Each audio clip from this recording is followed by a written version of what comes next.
Sonoma Stompers are proud to have teamed up with Park Point Health Club this season. Let Park Point's innovative fitness and lifestyle programs improve your quality of life through our focused nutrition and training programs. Or take Pilates classes, learn kickboxing, get back on the bench with our weight training program. We have professional trainers, and check this out, we even have child care to help you create the time to become the best you can be. Park Point Health Clubs are located in St. Louis, Galesburg, and right here in Sonoma.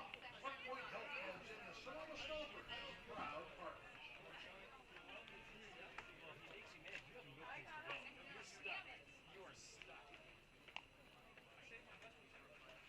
Ladies and gentlemen, on behalf of the Sonoma Valley Athletic Club and the Sonoma Stompers, welcome to Arnold Field.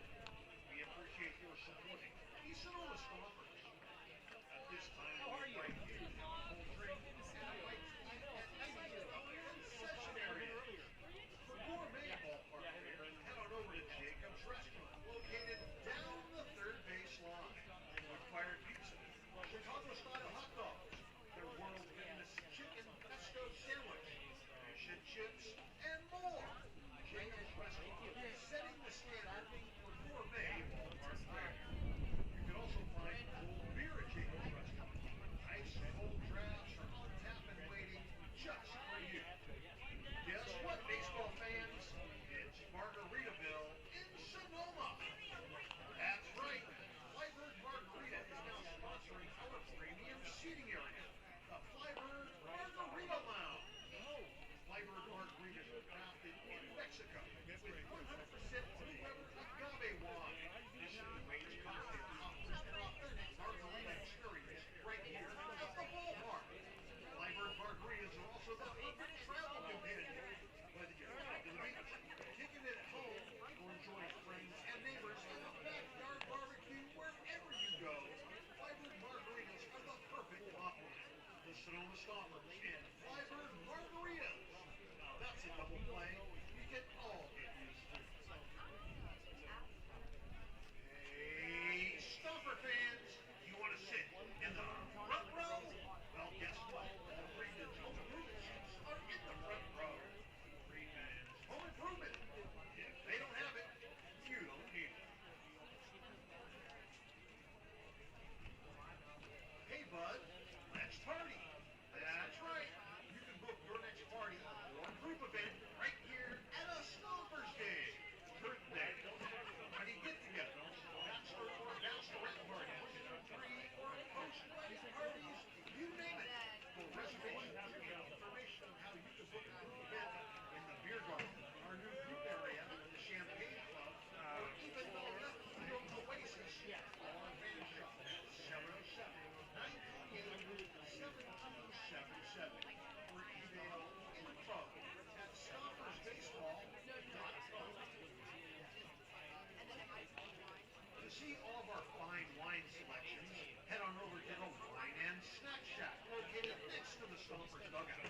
You'll find the best wine Sonoma has to offer, as well as soft drinks, snacks, and candy. The Wine and Snack Shack also has Stompers t-shirts, hats, and souvenirs. Short on cash? Don't worry.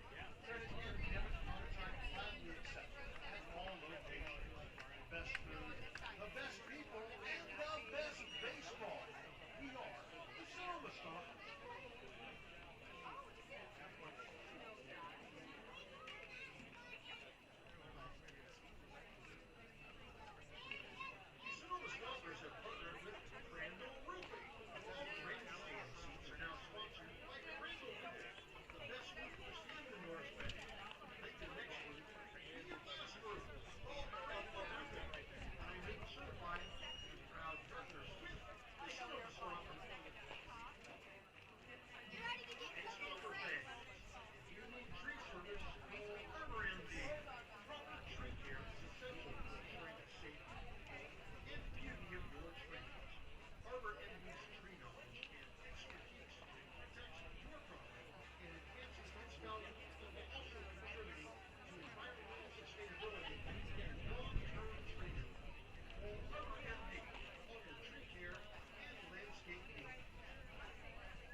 Stompers invite you to dine at Toronto Cafe.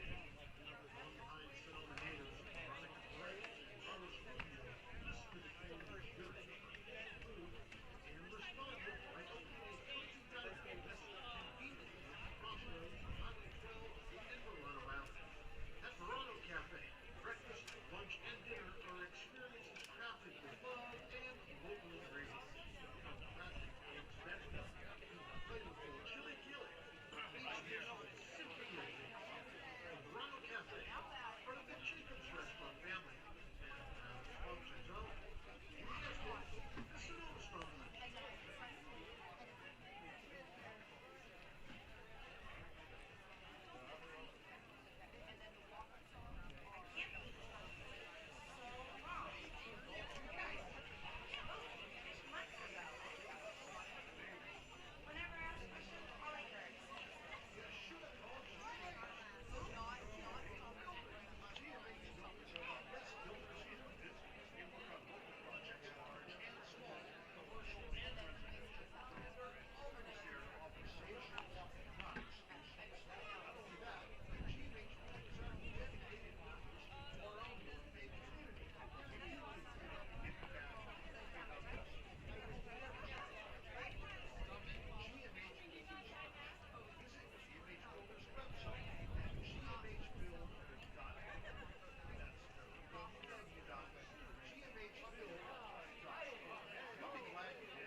Sean's original Japanese barbecue sauce, and the Sonoma Stompers. But Sean's authentic Japanese flavors right here. The Arnold Pig. Sean's original Japanese barbecue sauce.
Steak and eggs, and the best chilaquiles in town.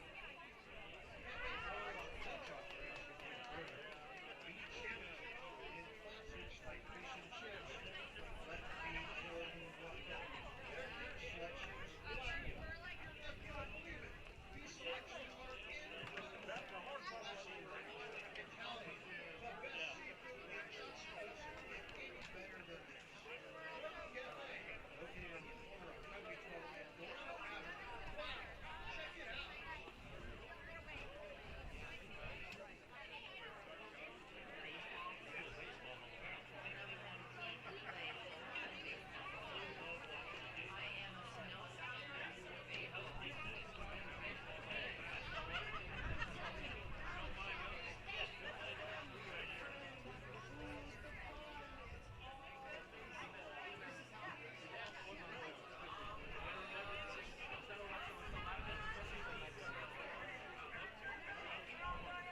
long wait is finally over and baseball is back here in Sonoma.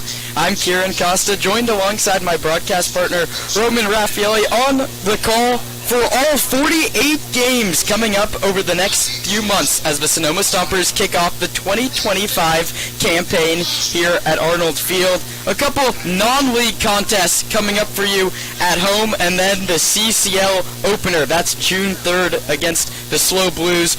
Also here, before we get into this season's team, let's go back to last year. The Stompers finished 30-17 overall. That's the first 30-win season for manager Zach Pace. He'll be at the helm for year 7 for the Sonoma Stompers. That was a 21-15 record in league play. That means just 2 losses in out-of-league contests for the Stompers. They start with one of those today against the Bercovich Honors. Here at Arnold Field, 19-12. So a solid team. At home, 11-5 on the road, but as we all know, the Stompers in Arnold Field is the best environment in the CCL. That's why they've played so many more home games than they do on the road. And Roman, let's get you involved here a little bit. Last year, the Stompers, I know you weren't here, but 1 win away from the CCL Championship Series against the team from the South. They'd go on to win it. Canal Oaks lifted the CCL title last year. Stompers 1 win away. What can they do to build on that and get over that hump, make that championship series here in 2025? Yeah, well, just like you said, they got to build on that success. They got to run into this season with confidence. Last year, knowing they won a lot of games, they played some good baseball. And they have to do that this year. Not a lot of returners on their roster, but those who are anchor this team, they know what it's like to play in Sonoma and to play in the CCL. They got to get some new guys in here, get the bats rolling quickly here, and just throw out the knot.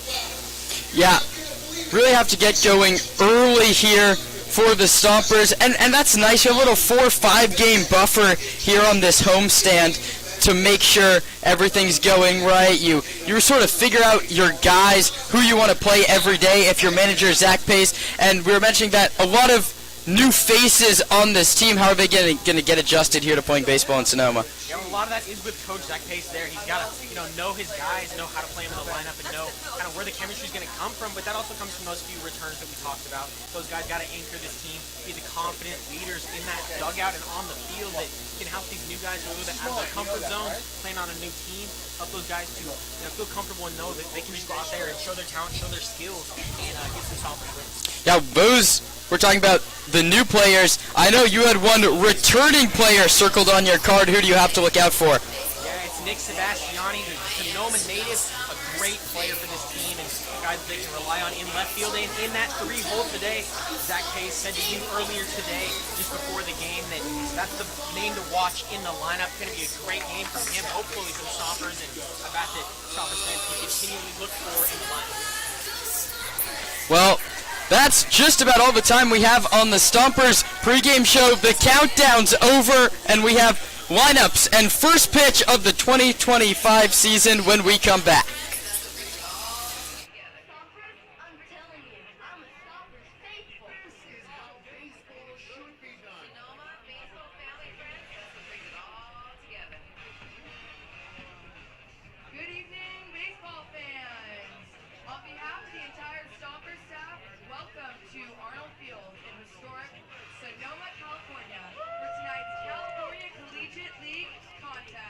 Featuring our guests, the Bercovich Honors, and your Sonoma Stompers. My name is Kaden Sanders, and tonight I will be your stadium voice of the Sonoma Stompers. Hey fans, if you want to take part in any of our Stomper interactive games happening between innings of today's contest, just find Hey Trey. You might be the star of the game. Interested in Stompers gear? You can purchase Stomper t-shirts and hats at the Stompers souvenir stand, located behind the Stompers dugout.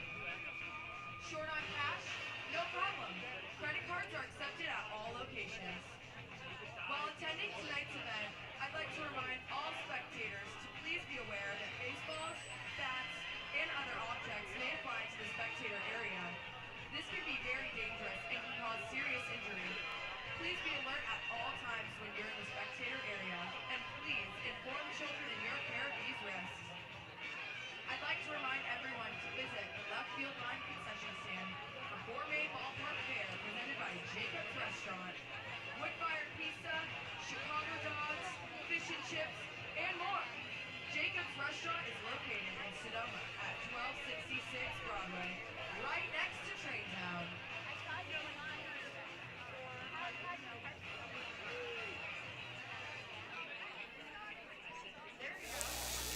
A little bit more pregame coverage for you here on the Stompers Radio Network. It's broadcast network, beg your pardon. It's year 7 for Zach Pace at the helm. He was a player for the San Rafael Pacifics of the CCL, then transitioned to a managerial role here in Sonoma. A 30-win campaign.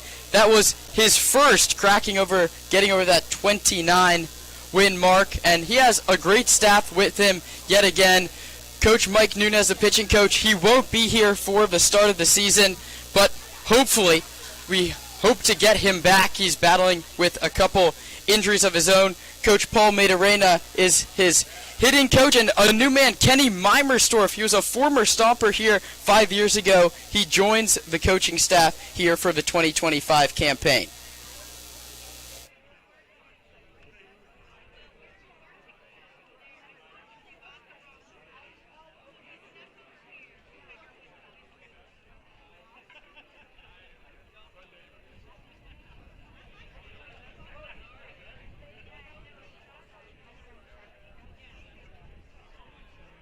Fresco Rents. What you need, when you need it. And we show you how to use it. It's simple. You choose it, you use it. You have the right tool for every job. Never buy it, never store it. When you need it, just rent it.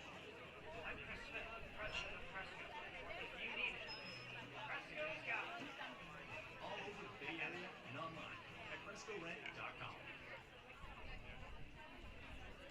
The Sonoma Stompers are tail-wagging happy to have partnered with Pets Lifeline. Pets Lifeline offers several programs for pet owners in Sonoma, from dog training classes to spay-neuter and microchipping. Pets Lifeline also has a trap, neuter, and return feral cat program, as well as resources to help with rehoming a pet. Pets Lifeline is here to support pet owners in keeping their pets healthy and happy. Pets Lifeline.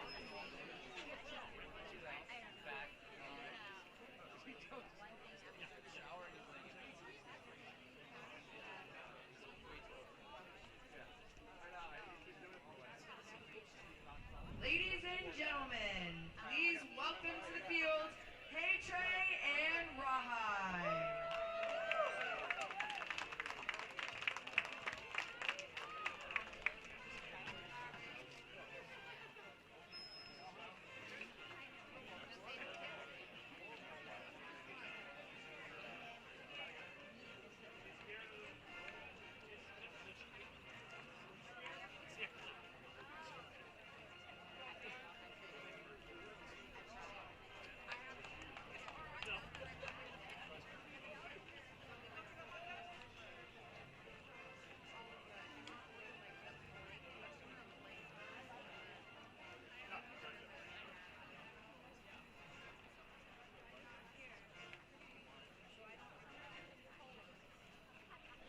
Stomper fans, how's everybody doing today?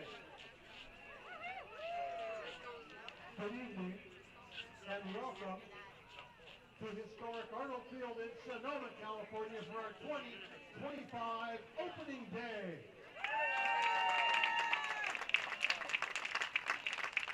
I want to remind everybody that we've got the best food in baseball over there at Jacob's Restaurant, and if you like Jacob's Restaurant food here at the ballpark, they've got a new restaurant in town, Toronto Cafe.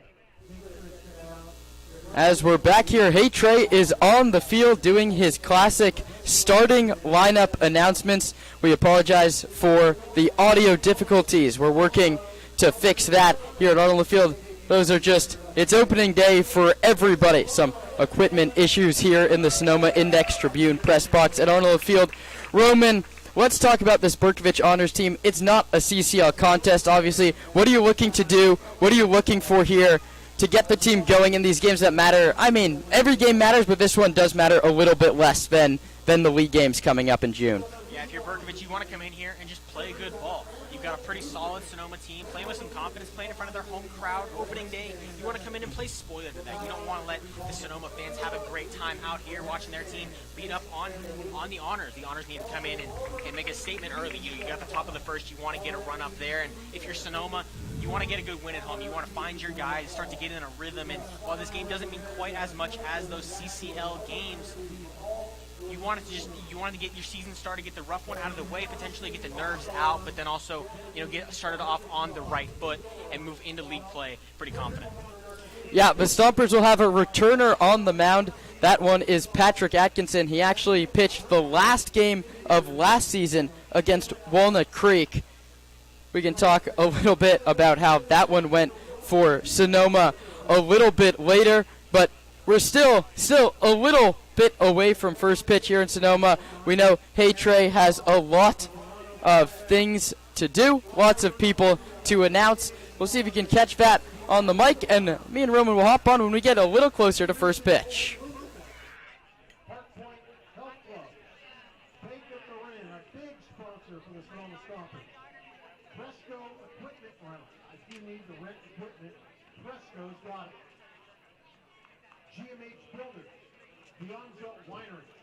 Nana's Olive Oil Company. Of course, Pets Lifeline. They saved Rawhide. Uchi Fingers Carneros and Congressman Mike Thompson. The Stompers would also like to thank our host family coordinators Mike and Amber Brown and all of our 2025 host families. Hey Amber, stand up and wave so everyone knows who you are. Amber,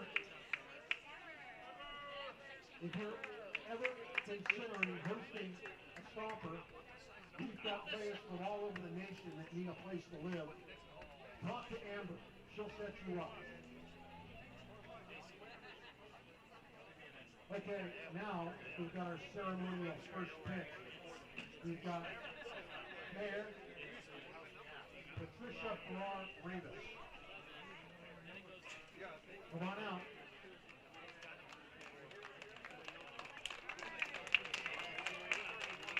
And catching the first pitch was thrown away with Ben Sebastiani.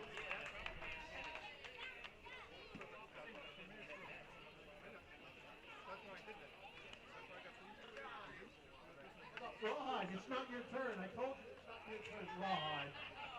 Come on, Rawhide. Always getting in trouble. All right, Nair, let's see if you can throw a strike. Yeah. Inside corner to a midget. That's a strike. Thank you very much, Patricia Farrar-Rivas. And thank you, Sonoma native Ben Sebastiani. Now it's time to start the path to our CCL championship.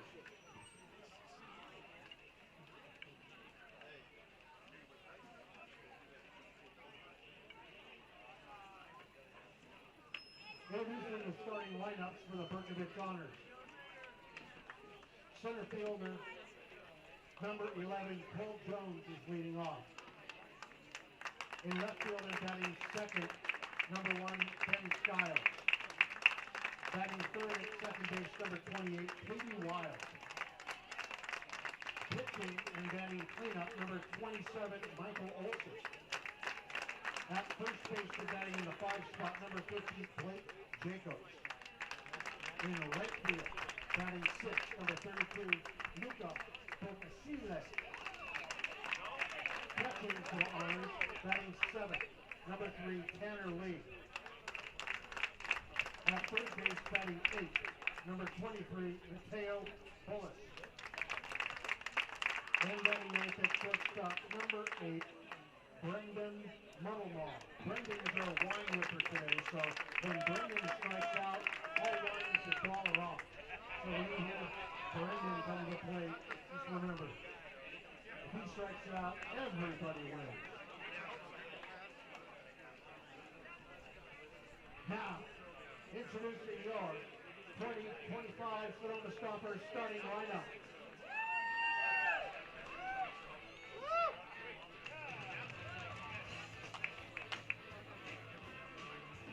Leading off from Bellarmine.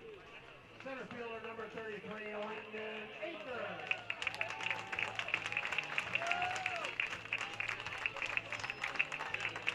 Batting second from Cal State Northridge, shortstop number 3, Colton Boardman.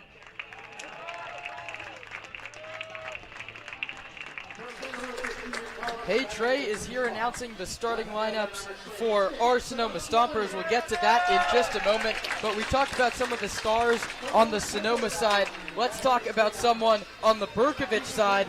Mario Iglesias, the GM and head coaches, put Cole Jones in the leadoff spot. He had himself quite a year at Chabot, didn't he? He did, play in center field tonight, appeared in 40 games, had 131 at-bats and 41 runs there. Really solid season for him. 5 doubles, 5 triples, 3 home runs, 26 RBI. Really just a guy that can do it all, and he's going to be a big piece of the lineup there at the top and in center field. Yeah, Cole Jones, he's going to be a big part of the show today for Bercovich, and Bercovich is a little bit outmatched. You go through these different lineups, it's a lot of JUCO, it's a lot of high school guys for the honors, and I mean, the Stompers, this is one of the better lineups we've seen in the last few years. I'm now going in, this is my second full season on the mic. I saw the lineup 2 years ago as well. A lot of guys jump out of this page, and it's great to have the local kid, Nick Sebastiani, back in lineup. He made all CCL North last year, Roman. Big things coming up from Nick. Right, they know exactly what they're getting with Nick Sebastiani, and he's got a really great supporting cast this year as well. You're talking about Landon Akers, Colton Boardman, even Anthony Scheffler, the Ohio State commit. A really solid, really talented lineup here, and just up and down a really good chance to get a win here today for the Stompers. Well, it's time for the anthem. We'll step aside and be right back with the first pitch of the Sonoma Stompers 2025 summer campaign. Our national anthem.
And God bless America.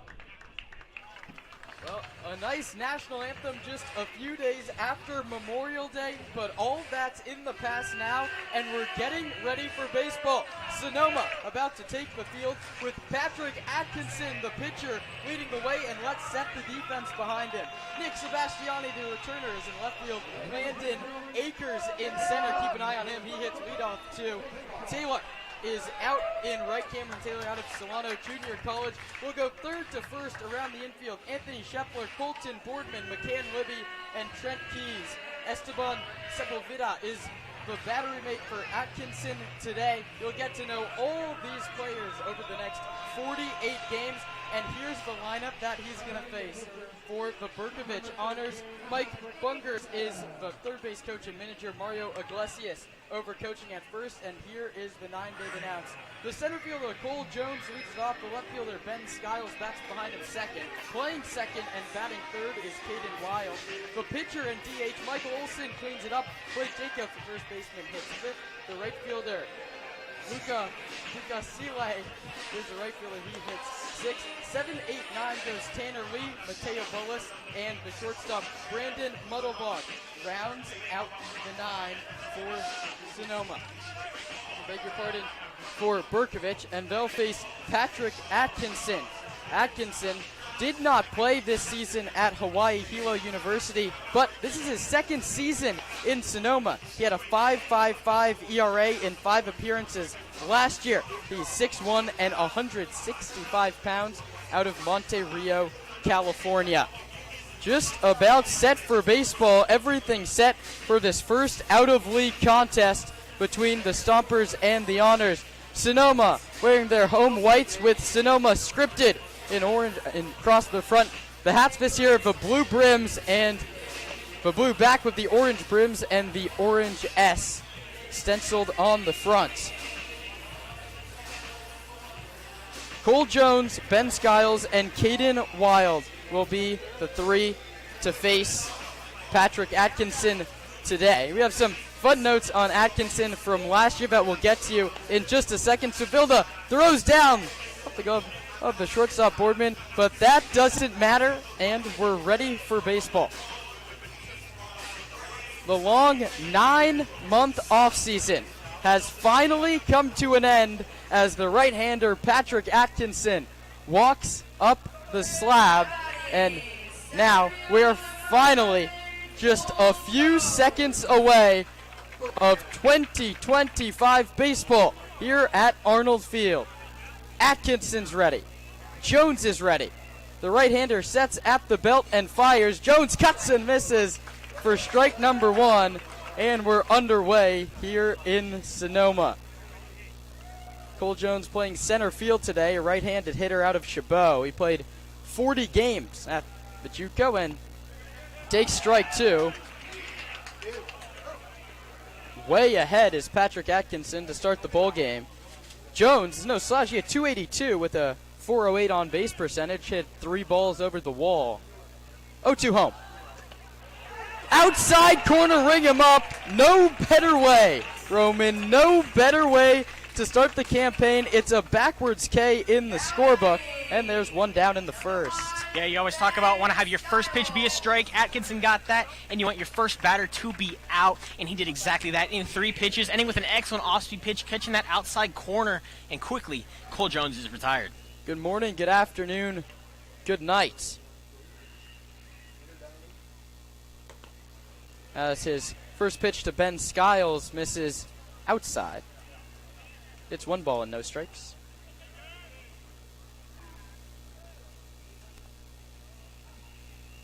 Righty on righty, Atkinson to Skiles. That's sent towards center.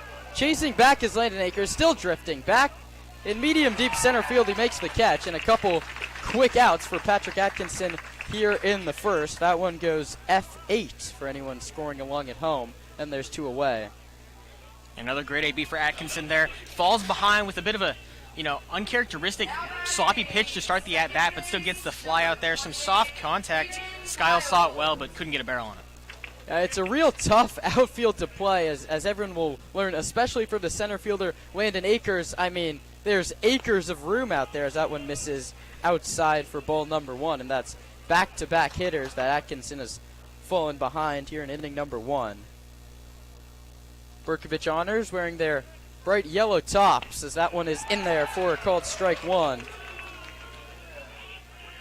It's 1 ball and 1 strike. Wild, the second baseman today, just finished up his sophomore year at Cedarville. He had 312, 8 doubles, 9 triples, and a home run. He takes outside. He's now ahead 2 balls and 1 strike.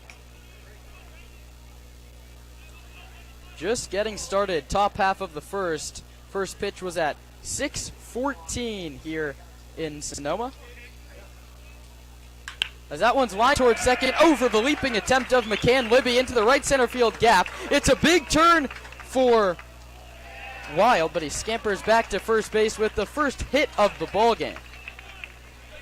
And a beautiful piece of hitting there. Got the hands through on a fastball and just lined it into the right center gap just over the head of McCann Libby. And just like that, the Atkinson perfect game is done, but a great 2-out hit there from Caden Wild. A nice piece of hitting. While it goes the other way with that one, it's a single, the first given up by the Stompers all season.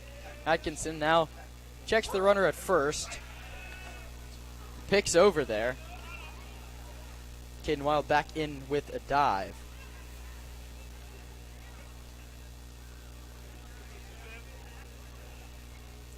That brings up Michael Olson. He's the cleanup hitter today, batting left, the first lefty we've seen. Takes a called strike number 1. And Olson hitting the 4-hole playing DH. Also the pitcher. And, for the Honors, can be kind of risky here. If he is the third out, he's going to quickly have to run off and then run back on, get his warm-up pitches, something the Stompers might be able to take advantage of. 0-1. In there for a called strike, too. Atkinson didn't get a lot of run at Hawaii Hilo last year, so there's a real possibility that the last time that he faced game action was the CCL North title game in Walnut Creek back in 2024.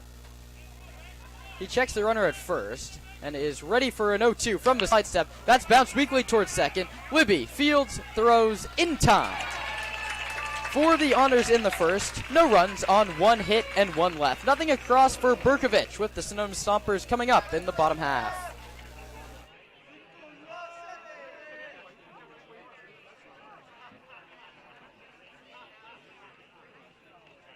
Hey, bud, let's party. That's right. You can book your next party or group event right here at a Stompers game. Birthdays, company get-togethers, bachelor parties, bachelorette parties, pre- or post-wedding parties, you name it. For reservations and information on how you can book a group event in the beer garden, in the left field oasis, or our new group area, the Champagne Club, call our fan shop at 707-938-7277 or email info@stompersbaseball.com.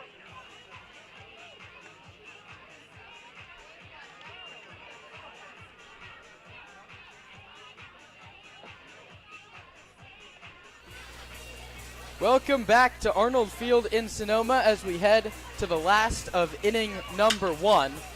Zach Pace and crew are ready to go. Their first ups of the 2025 campaign. And before we give you the lineup, let's tell you who'll be coaching them. Dave Hoke is at third. Jacoby Heyer is at first. Paul Maturena is the hitting coach for Zach Pace entering year 7. And here's his first lineup card of the campaign. The center fielder, Landon Akers, leads off. The shortstop, Colton Boardman, hits second. The left fielder, Nick Sebastiani, hits third. The catcher, Esteban Subvilda, cleans it up. The third baseman, Anthony Shepler, is in the 5-hole. The second baseman, McCann Libby, hits 6. Playing first and hitting 7th is Trent Keys. The right fielder, Cameron Taylor, hits 8. And Adam Alarbi, the DH out of Modesto Junior College, rounds out the 9 for Sonoma. They'll face Michael Olson. He went to Castro Valley High School. He redshirted last year at Chabot. You might remember that name from 10 seconds ago when he grounded out to end the top of the first inning. The two-way lefty firing it in there to his battery mate Tanner Lee. Skiles in left, Jones in center, Bukasele is in right. Bullis, Muddlemog, Wild, and Jacobs. That's third to first around the infield for the Honors. As the throw goes down to second, the center fielder Landon Akers digs in, and what a year it was at Bellarmine University out in Louisville, Kentucky. Akers, a right-handed hitter, digs in against the lefty. He tied the Bellarmine hits record. He had 80 in his freshman season, and he hit 350 leading off for the Knights. His first hack as a Stomper. We'll have to wait as he takes away. It's no balls and 1 strike. Akers quickly out ahead.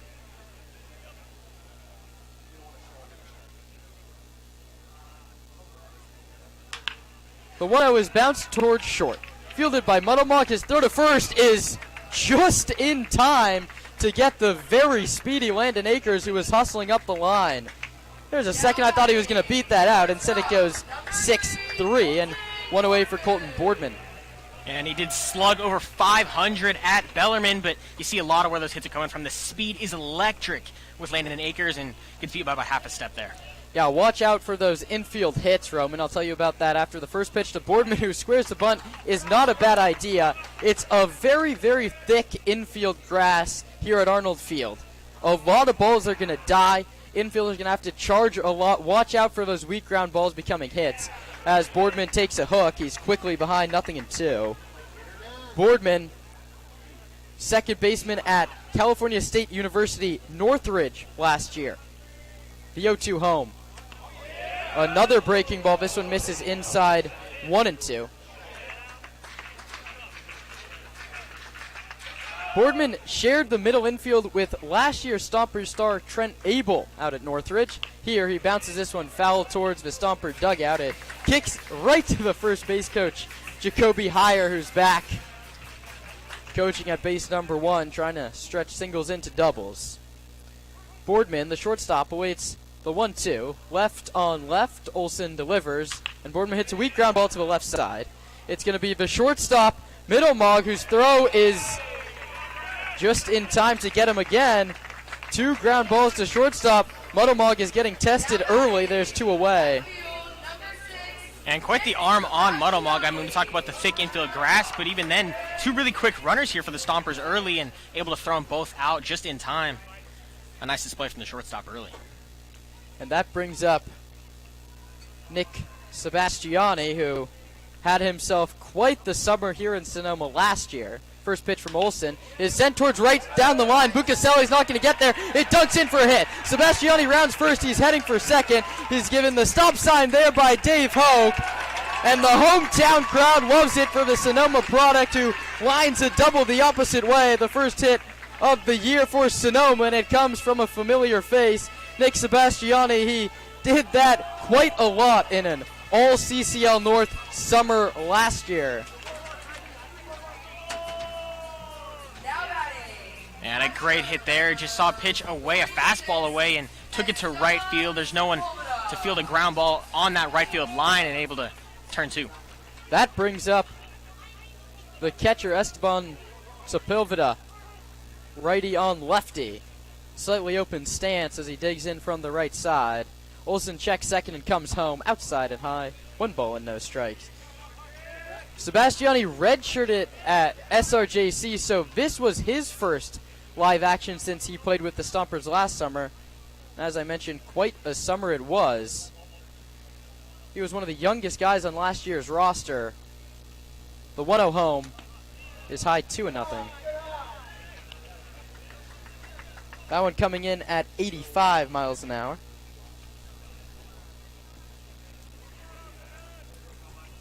Sebastiani from second, 2 outs. Stompers trying to pick up a run early in this one. Olsen delivers. Sepulveda takes low.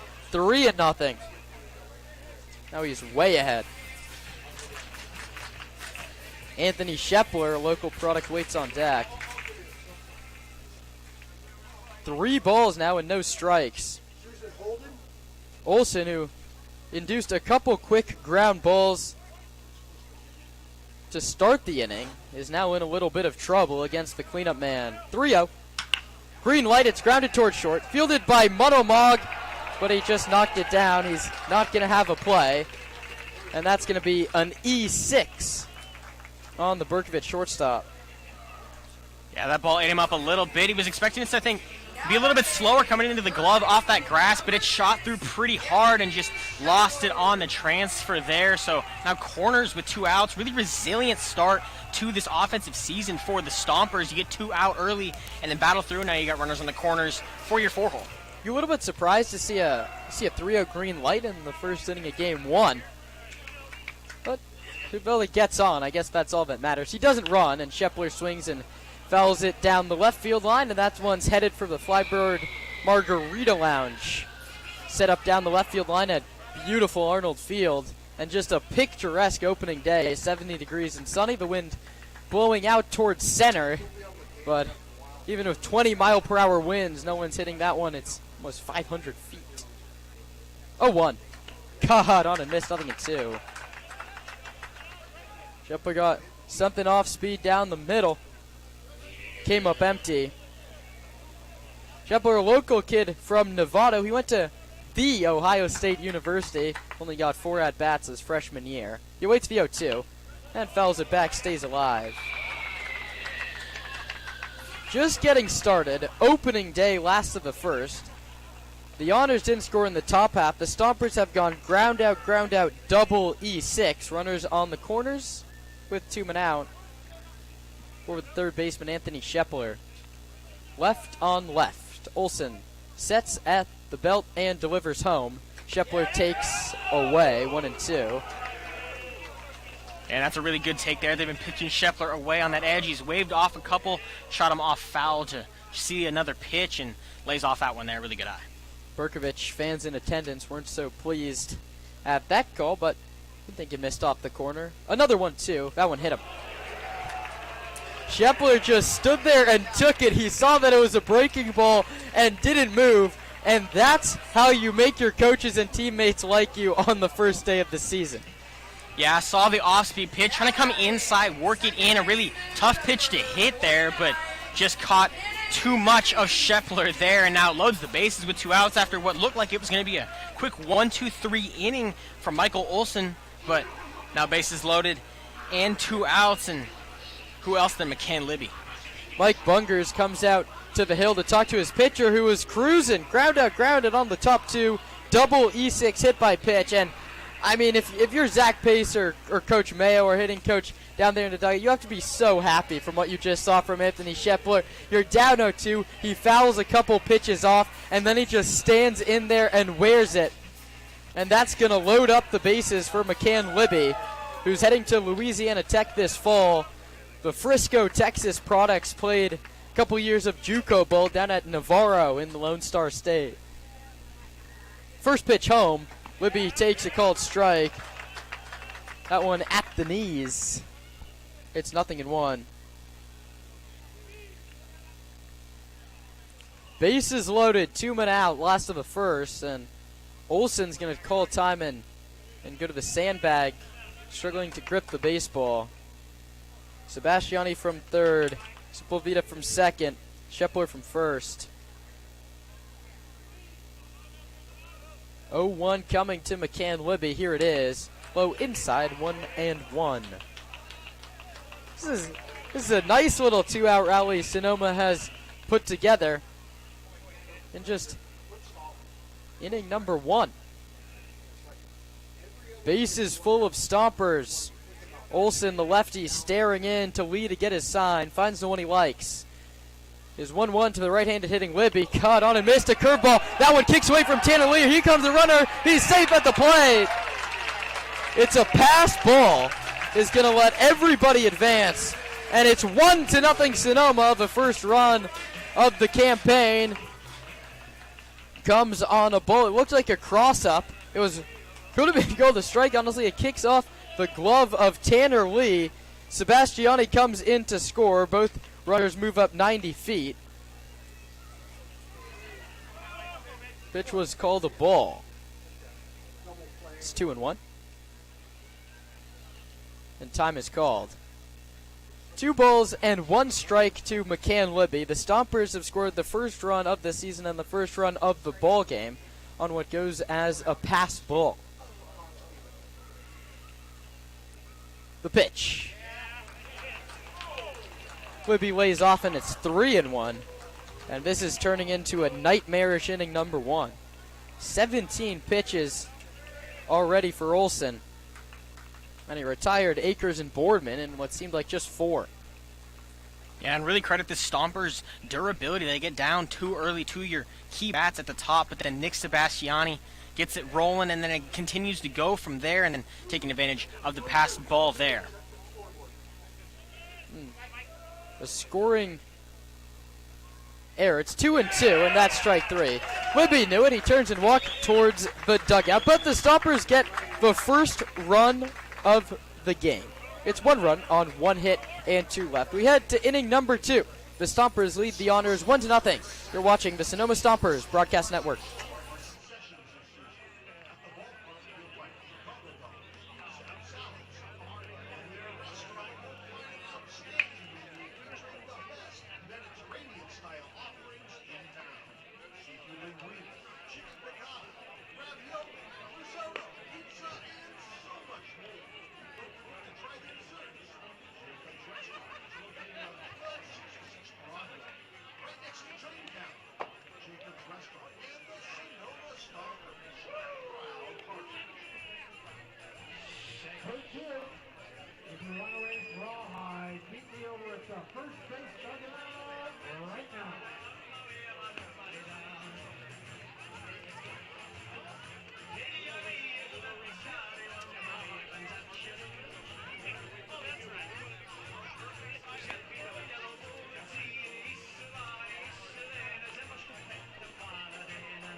Welcome back to inning number 2. The Stompers lead the Honors 1-0 here on opening day at Arnold Field in Sonoma.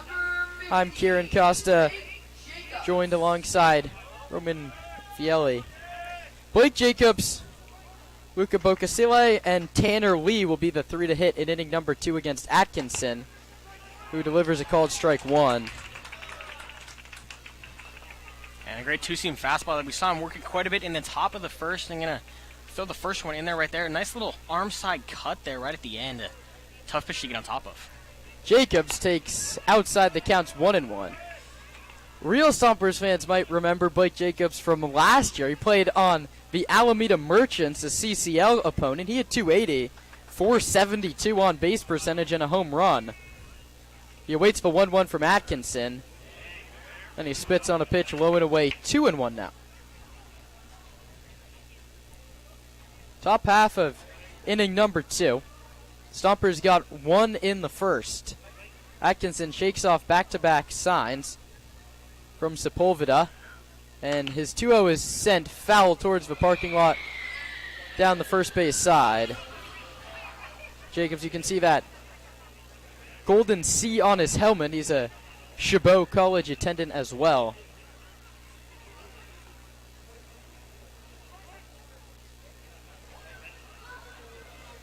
Atkinson ready to deliver a 2-2 home. Outside, filler up 3 balls and 2 strikes.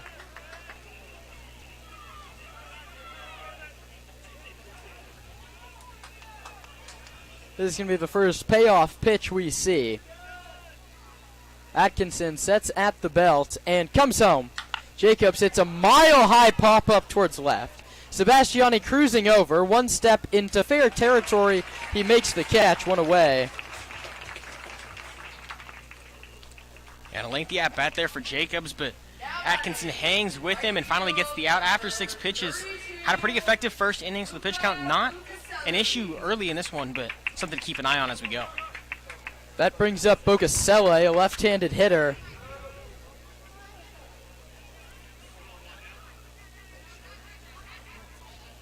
Atkinson comes home. Bocasile takes low inside ball 1. And this makes me think, because now this is 2 starts in a row technically for Patrick Atkinson dating back to last season. I don't think that's ever happened in Stompers history where one pitcher has picked back-to-back games. That's a broken bat. Shattered it. Fell down the third base side. And that broken bat is brought to you by Friedman's Home Improvement. Friedman's, if we don't have it, you don't need it. And he's going to need to get a new piece of lumber somewhere. I don't think they sell baseball bats at Friedman's, but you can get just about anything else you need. Either way, the count's a ball and a strike, and he shattered that thing. Cutting action coming in on the hands, and Bocasile was just standing there holding a handle. Yeah, that ball could not have hit more than an inch above his hands. 1-1 is outside, 2-1. And back to Atkinson starting back-to-back games. We don't have great record books from the early 2010s, but I don't think anyone started back-to-back games, especially season to season. And the 2-1 home is cut on and missed 2-2. But it makes me think of the story of Zach Greinke back in his Brewers days. Started 3 games in a row in the middle of the regular season. I'll tell you how that's possible after this 2-2 pitch. It is cut on and missed for strike 3. That's a second K for Patrick Atkinson. Greinke pitching in Milwaukee. Through 1 pitch of a game, got ejected. So the manager said we'll send him out the next day. And that was the last game before the All-Star break. So we had the leave, and then he came back after the All-Star break. So 3 games in a row that Zach Greinke started, I think that was about 10 years ago, back when he played for the Brewers. This one is cut on and missed, 0-1. This is a long-winded way of saying it's Patrick Atkinson's second start in a row for Sonoma. And Atkinson pitching really well right now, figuring out that this Bercovich team just wants to wave at that 2-seam high, and he's going to continue to throw it as he does right there. They're trying to catch that high heat there, but they're just not able to. It's a great 2-seam fastball from Patrick Atkinson. Right on cue. He got the swing and miss. It's 0-2 on the catcher, Tanner Lee. Atkinson looking for a very quick second inning. 0-2 home is popped up. First base side, it's going to drift out of play. You park in the Arnold Field parking lot on your way here today? I am off that first base side. Gotta Uh-oh. be careful. Gotta watch out for my car and everyone else's car there. Fortunately, did not look like it hit off a windshield. Atkinson looking for his second consecutive punch out. Here it is. He went breaking ball and it misses low outside. Sepulveda lets that one go by. It's now a ball and 2 strikes.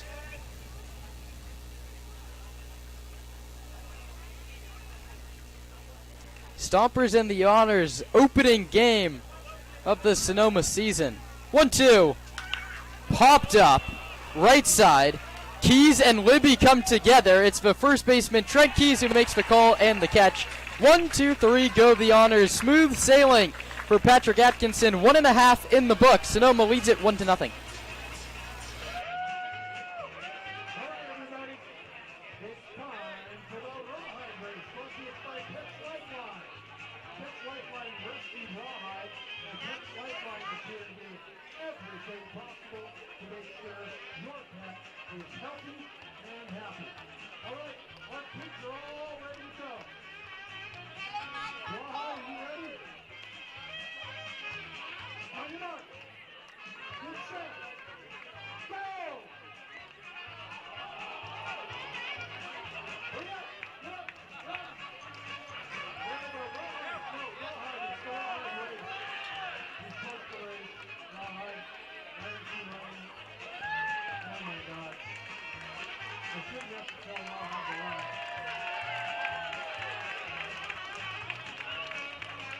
That's the Rawhide race. Up here by Pitch Lifeline. Rawhide. I guess they didn't clarify the rules with you. Remember last year? Rawhide race. That means you have to run.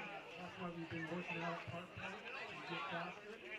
All right, we'll do better tomorrow, okay? All right, Rawhide race. Brought to us by Pitch Lifeline.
Bottom half of inning number 2 in Sonoma. It was fun to have you along with us here on the Sonoma Stompers broadcast network as the lefty Trent Keys, who played at Los Medanos last year, swings at the first pitch and misses. A lofty swing for the left-handed hitter.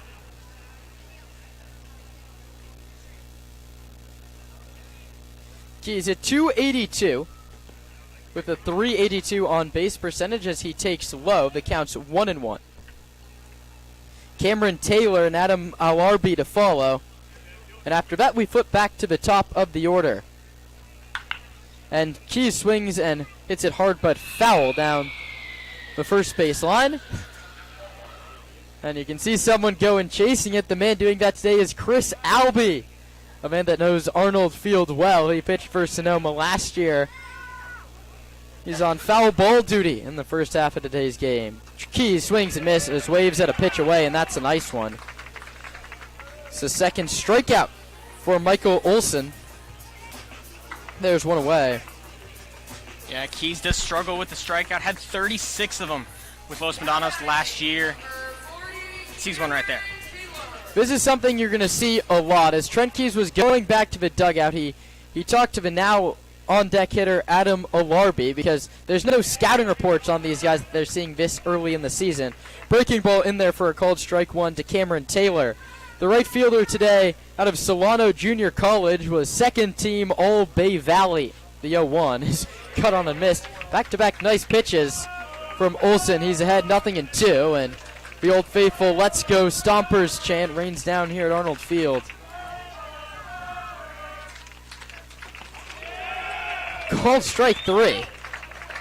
A nice pitch from Olson buckles the knees of Taylor. That's 3 Ks in a row for the Castro Valley High School product.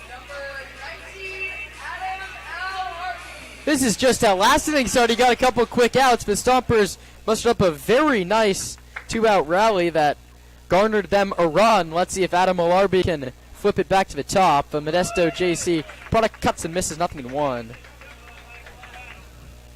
Alarbi in 38 games at Modesto JC, an on-base over 300, 12 extra base hits. 0-1. Swing and a miss again. And if it wasn't for that one pitch that missed to Trent Keys, we'd be looking at what could be an immaculate inning from Olson. Alarbi has to battle here. 0-2 is flared towards shallow left, but the shortstop Motomog, who's been tested a couple times, goes back to make the play. That one goes P6, and the inning is over. 1-2-3. The Stompers set down by Olson. We head to the third. 1-0 Sonoma on the Sonoma Stompers Broadcasting Network.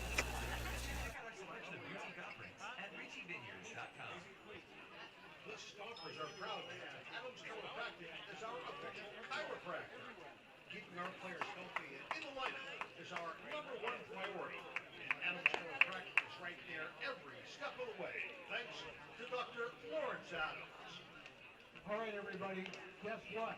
We have a birthday in the house. So let's all sing happy birthday to Robin German. Happy birthday to you. Happy birthday to you. Happy birthday, dear sweetheart. Happy birthday to you.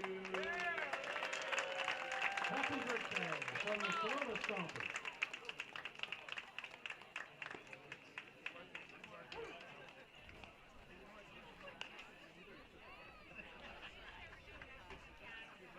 Hey kids, if you are one of the 6 that signed up for the sack race, meet me over at the left field foul pole right now.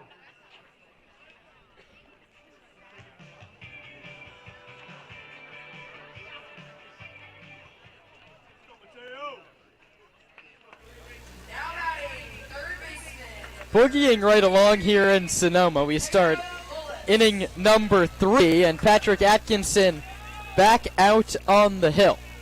Comes home, and it's in there for a called strike 1, and everyone that loves a quick pace of play, the CCL, maybe that's not the place for you, but these first few innings are. Both the pitchers working quickly and pouring it in the zone. The 0-1, up and away, 1-1.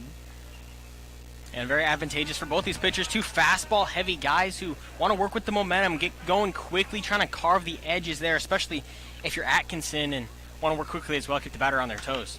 That one's lined hard and foul over the Stompers' dugout. That one is a frozen rope that might have found a windshield. Those jokes are going to get old very quickly, but it's the third inning of the season. I'm gonna make a couple more.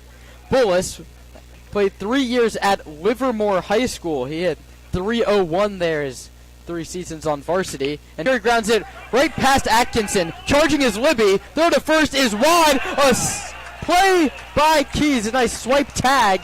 He got him. Saved his second baseman an error. A very nice play. A very nice play by Libby as well. And Roman, this is what I talked about in the first inning. You see how slow that ball died on the infield. Libby playing back, came in charged, jumped throw to first, It was wide, but a very nice swipe tag from Trent Keys, who doesn't play that much first base. He plays all around the diamond, the lefty. And Muddlemug, Brendan Muddlemug out of Dublin High School, fouls the first pitch back to the screen. Yeah, and that play impressive in a lot of ways. Not only did it slow down in the grass there, but it hit the front of the mound, which popped it up a little bit and slowed it down even more. But then Trent Keys knowing to put the tag on and doing a really great job of that on the last foot he had, really. Just a great play there from the Stompers infield. Muddlemug takes outside 1 ball and 1 strike. A left-handed hitter from Dublin, committed to New Mexico State. And his .332 average and 43 RBIs, that makes a lot of sense. He's late on an Atkinson fastball, a ball and 2 strikes. Muddlemug, it's a name you've heard on just about every single defensive play, it feels like, over the first 2 frames. 1-2, inside 2-2. And Atkinson continuing to rely on that fastball, working it all over the zone. He's got the 2-seam and the 4-seam. You see the 4-seam there. Just a pretty straight fastball from that right side. Painted that inside edge on Muddlemug and couldn't quite get the call. 2-2 home. Caught on and missed for strike 3. Patrick Atkinson is feeling it here in the first couple innings. That sends us back to the top, and Cole Jones, he was strikeout victim number 1. Center fieldman, number 11, Cole Jones. Jones, who was the everyday starting center fielder at Chabot, he played 40 games, and he got on base at an over 400 clip. And he cranks this one to left. Sebastiani chasing back, still back. It's turned over his head and over the wall. Cole Jones unloads into the left field seats, and we're all tied at 1. Wow. Atkinson was just cruising along. Cole Jones steps on home plate, and we're tied at 1. My goodness. Yeah, he went up there sitting fastball, knowing Atkinson was relying on it. He saw it, and he smashed it to left field. Got over in a hurry. A line drive there ties up this ballgame. Cranked that thing. We're tied at 1 in a blink of an eye. That brings up Ben Scales. He swings first pitch. Bounce towards Shepler at third. His long throw across the diamond is high. Keys with another swipe tag. And this one works too. Mario Iglesias, the first base coach, in disbelief along with Ben Skiles. But have yourself an inning over there at first base. 2 nice swipe tags from Trent Keys. But the story of the inning is Cole Jones homers. And as we head to the last of the third, we're tied 1-1 on the Sonoma Stompers broadcast network.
I'm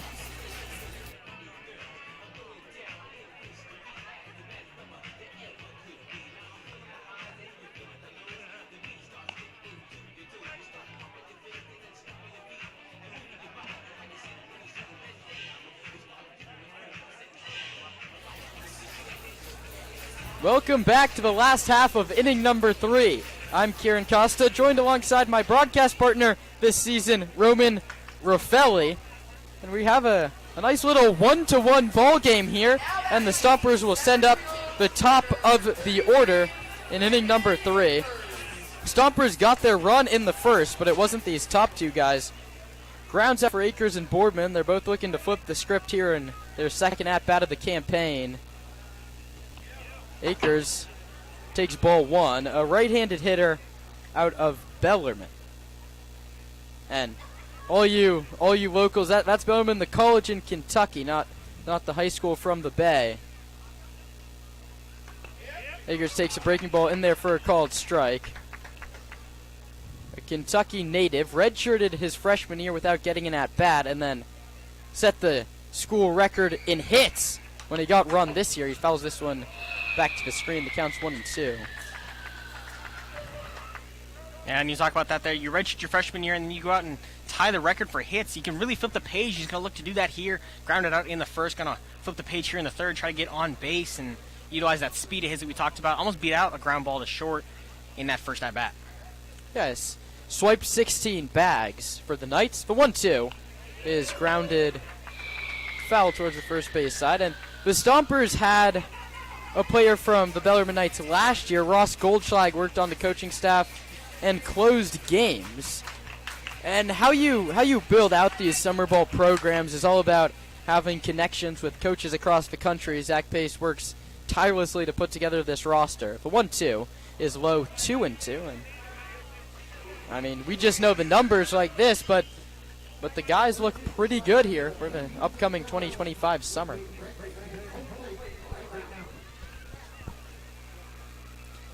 Akers awaits the 2-2 from Olsen. Left on right. The tall lefty delivers a breaking ball that misses up and away, and the count runs full 3-2. Yeah, a pitch there that you try to grab on that upper outside edge, and a pretty good pitch there because it doesn't really do a lot of damage there. You're not going to have a hitter waving up at that. 3-2's bounced foul back to the screen. A good battle brewing between Akers and Olsen. Colton Boardman and Nick Sebastiani to follow. Last of the third inning, the sun still beaming down on Arnold Field. 3-2 home is popped up, foul again.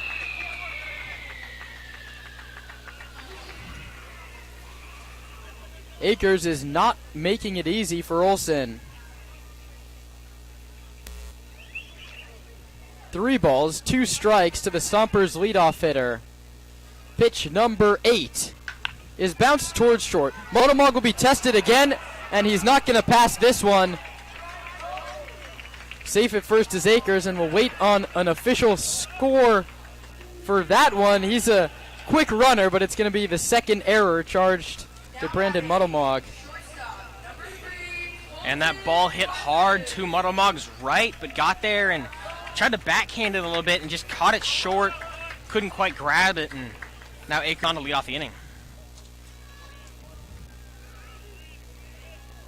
Home scoring, maybe you give him a hit, but if a ball was hit hard and it was a play that, if you ask him, he said he probably should have made. Colton Boardman takes a big swing at a first pitch breaking ball. It's no balls and 1 strike, and we mentioned it. Watch out for Akers to run there from first base. He swiped 16 bags last season for Bellarmine. 0-1, and Olsen has the same idea. He checks on him, back standing up. And the first look at the lefty move we've seen here from Olsen today, and probably not the A move there, a solid move, but kind of let him know early he was going to go over to first. Blake Jacobs holding on the runner. Akers doesn't run, and Boardman takes high 1-1, wearing that new diving mitt on his left hand. Leadoff man aboard for Sonoma in the third. A packed house of Stompers fans fill the Arnold Field bleachers. 1-1. Akers runs. It's grounded up the middle, a base hit. First to third, and motoring is Akers. Dave Hoke with a late stop sign. The throw is cut off. It's a knock for Colton Boardman. There's no official scoring about that one. That one sent right back where it came from, up the middle. Not the hardest hit baseball you'll ever see. Zach Pace likes his little hit and run. I don't think that was a hit and run. Boardman got a pitch he liked, sent it right back up the middle. Akers goes first to third. He took away a stolen base from his teammate, but I don't think anybody cares about that as the Stompers are set up, runners at the corners with nobody out, in line for a big inning and trying to take the lead back. Boardman doesn't run. Sebastiani a big swing and a miss.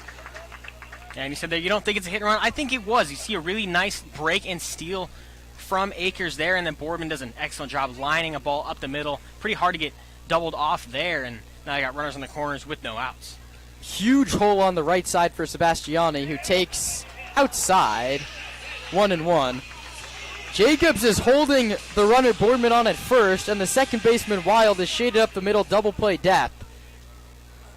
I mean, 85% of the right side of the infield is open if Sebastiani goes the other way. 1-1, a check on Boardman, and Jacobs doesn't pick up cleanly and heads up base running. Akers was 3/4 of the way up that line, ready to come in and score. Okay, Akers got to be aware there. They try to pick to first, and it goes past. That is a free run scored for the Stompers, but also going to watch Boardman taking off here too. 1-1, Sebastiani pops it up, foul out of play. I mean, they got their first run on a pass ball, and that's going to be a theme here in the CCL. The Stompers scored from third on a lot of pitches that got by the catcher. A lot of room between the catcher and the backstop here. If you're a runner at third base, you got to be ready to go, and a lot of keeping the ball in front if you're a backstop. 1-2, Boardman doesn't run, and Sebastiani takes up and away. The count's 2 balls and 2 strikes. And you mentioned the thick grass on the infield. The thick grass behind the catcher, too, along with the dirt and the backstop there. Not going to bounce much at all, so a pass ball almost always going to advance runners. 2 balls, 2 strikes. Last of the third. Olsen pitches to Sebastiani, who stays alive again. And the Stompers have made an approach adjustment, and that's something that you have to think is coming from Coach Paul Maidoreno and Zach Pace down in that first base dugout. They went strikeout, pop out, swinging early, and swing for the fences. We know these coaches, they like small ball, they want the singles. Let's see if Sebastiani can deliver on this 2-2. That's fisted towards left. Skiles still comes on, and makes the running catch. Akers bluffs and does not tag. Pitch was bearing in on the hands. Sebastiani flips it out towards left. It's not deep enough to score the run. A nice throw from Skiles in, and now it's up to Esteban Sepulveda. Yeah, and kind of a fortunate break there for the Honors. You talk about being in a jam, corners, no outs, and then you get a bloop fly ball into left field. Kind of knuckled on it, but able to come in and make the play with Skiles, and then delivers an excellent throw home to Lee. Yeah, it's a very nice throw from Skiles, who's predominantly a catcher this season, playing at Grinnell. The first pitch is high to the Stomper catcher. It's 1 ball and no strikes.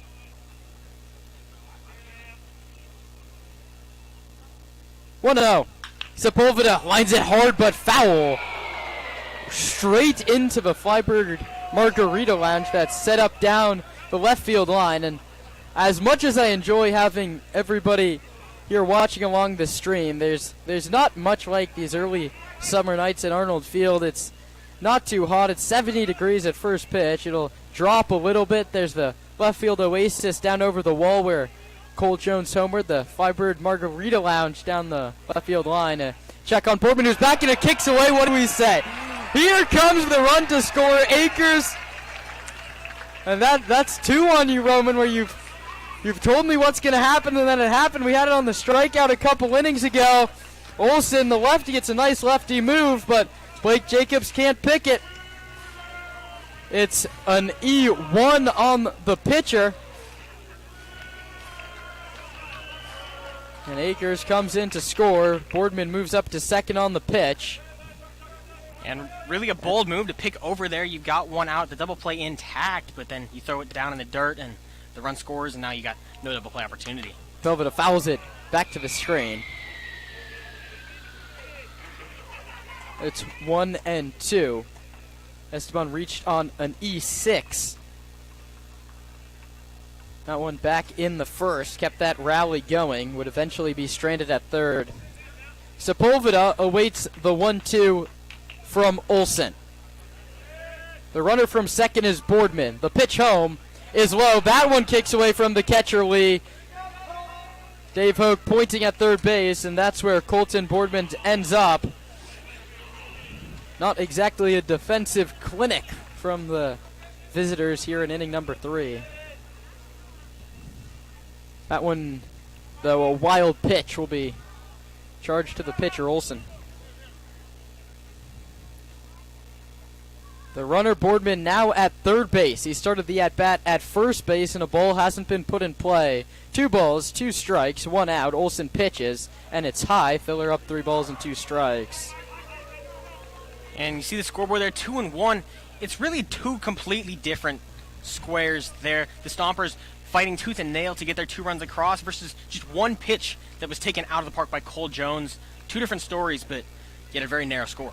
3-2. Cut on a miss for strike 3. That's strikeout number 4 for Olsen, and a big one. Because now there's 2 outs, and he's looking to strand that insurance run 90 feet away. And that brings up Anthony Shepler. Anthony Shepler.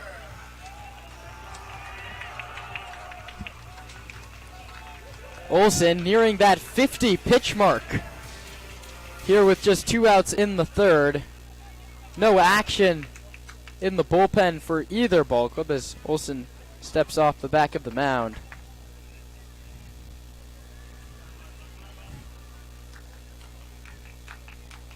The first pitch to Shepler is a called strike over the outside corner.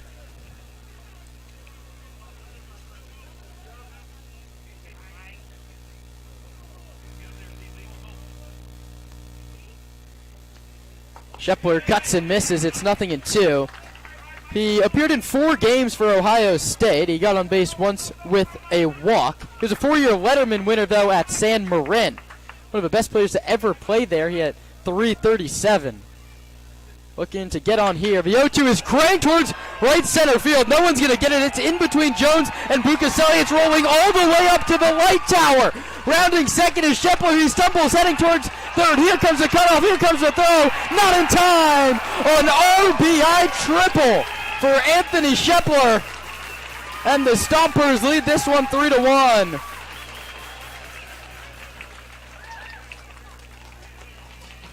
Anthony Shepler got all of that one. Second base, number 49, McCann Libby. Now that brings up McCann Libby.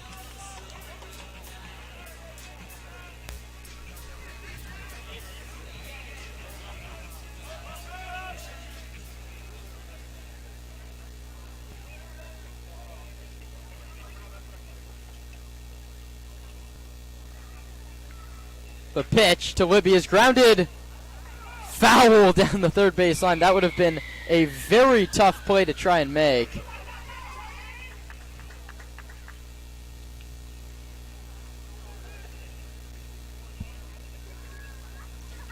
Shepler crushed that baseball. He pulled it into the right center field gap, and they have the old light towers from where they used to have the field goals. This used to be a football field. That one rolled all the way there. Libby cuts and misses. It's now 0-2.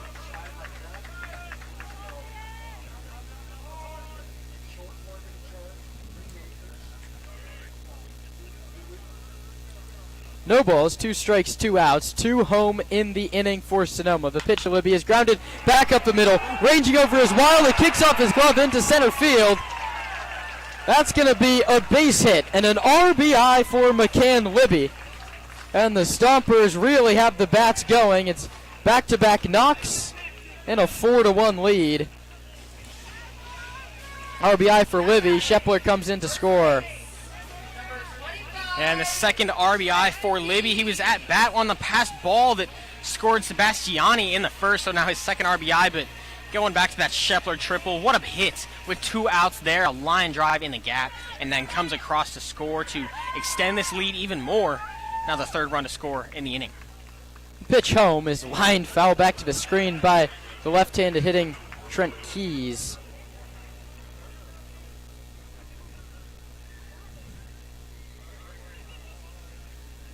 Lefty on lefty, the Stompers have 3 hits and 3 runs home in the inning.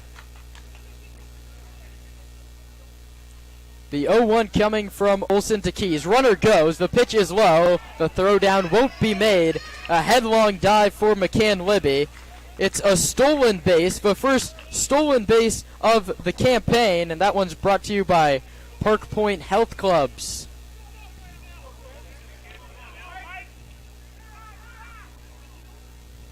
Pitch is called the ball, it's 1-1, and another runner in scoring position for Sonoma. Keys hits it high and foul over the visiting dugout down the third base line.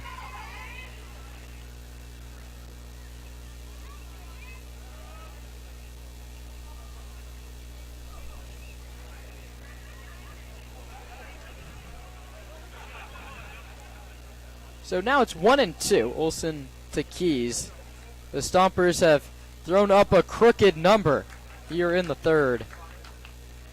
Olsen checks second, checks again and pitches. Swing and a miss. That's the second time he's gotten Keys swinging.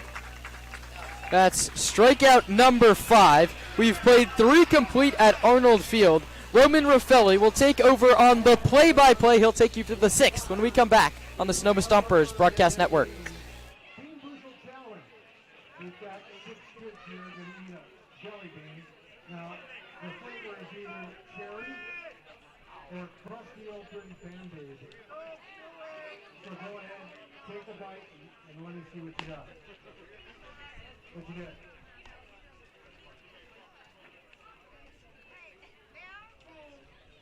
You got 2 Band-Aids, 3 Band-Aids. Nasty old Band-Aid, how about you? Crusty old Band-Aid, wow, 5 crusty Band-Aids and 1 cherry. That's fantastic. I love giving kids nasty candy. That'll teach you, don't eat candy. That's the Bean Boozled Challenge brought to you by Arbor MD. Their signs right over there. There's a QR code. If you need tree work, Arbor MD is where you want to go.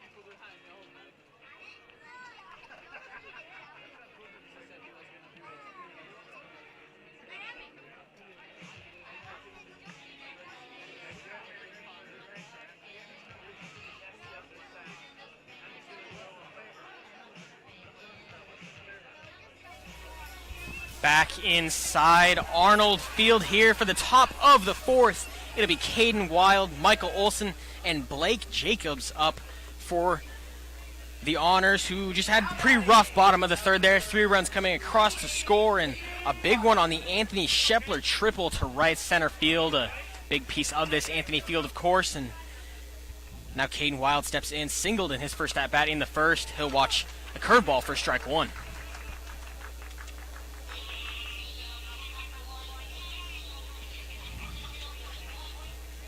Right-on-right matchup here with Patrick Atkinson.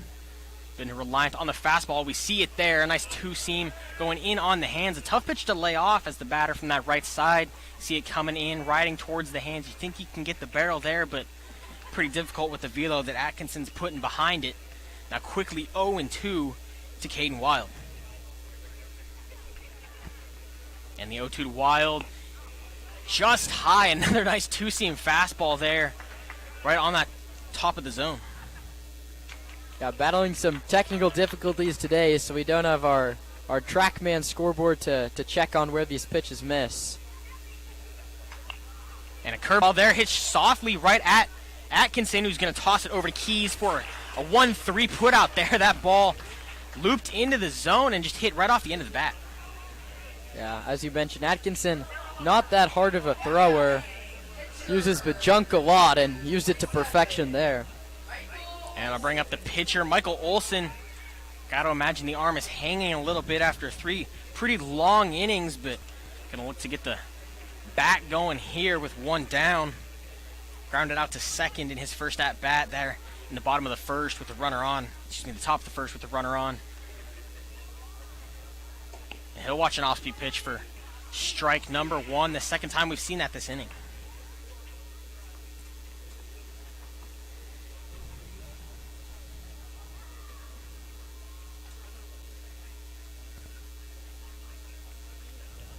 And the 0-1 to Olson. Hit high into right field and foul. Trying to make a play on it is Taylor, but he will not get there in time. Really nice piece of contact there. Just pulled it foul. Had a curveball coming in on the hands and got the barrel through, but inside pitch, left-handed hitter. A bit early on the off-speed pitch and had all the right ingredients for a foul ball down the right field line. Now the 0-2 to Olson misses high with the fastball. We'll live to see another pitch now in the 1-2 count.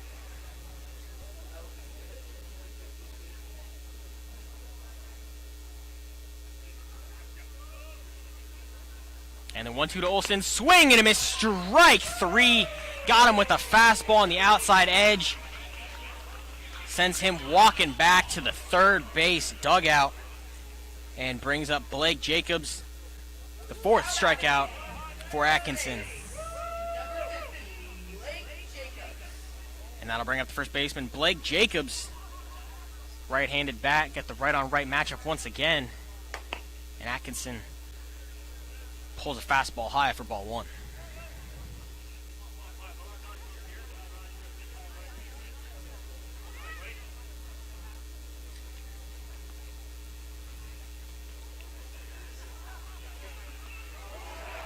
And that one hits him there. And gives up a free pass with 2 outs, here in the top of the 4th.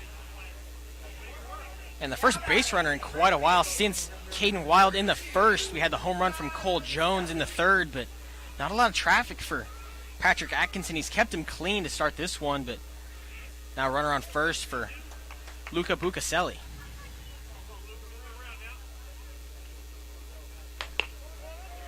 And that ball misses for ball 1. Yeah, as you mentioned, Roman, he's really only thrown 2 pitches with runners on base. He got Olson pretty quickly after the single in the first. And a hefty whiff there, a high fastball. Bucaselli tried to catch up to it, but couldn't. I'll even the count at 1-1.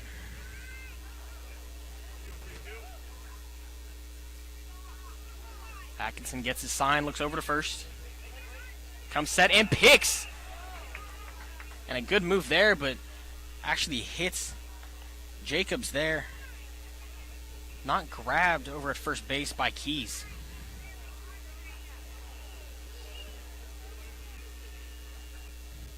Now Atkinson coming set once again. Delivery, fastball misses outside.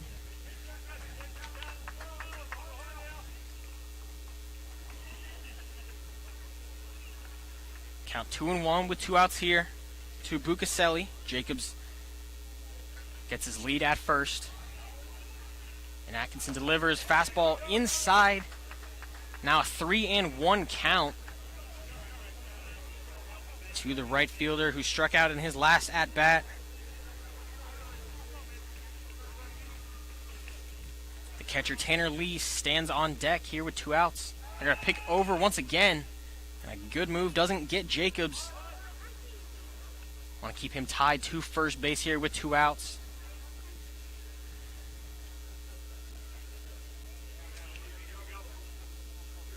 Atkinson comes set in the 3-1 delivery. Whiffed on a fastball down the middle there. Now 3-2 count. The payoff pitch. Now in the top of the 4th, 2 outs.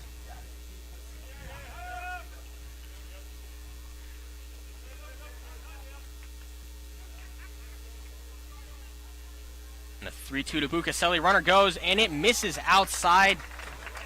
Went back to the two-seam there and just rode too much.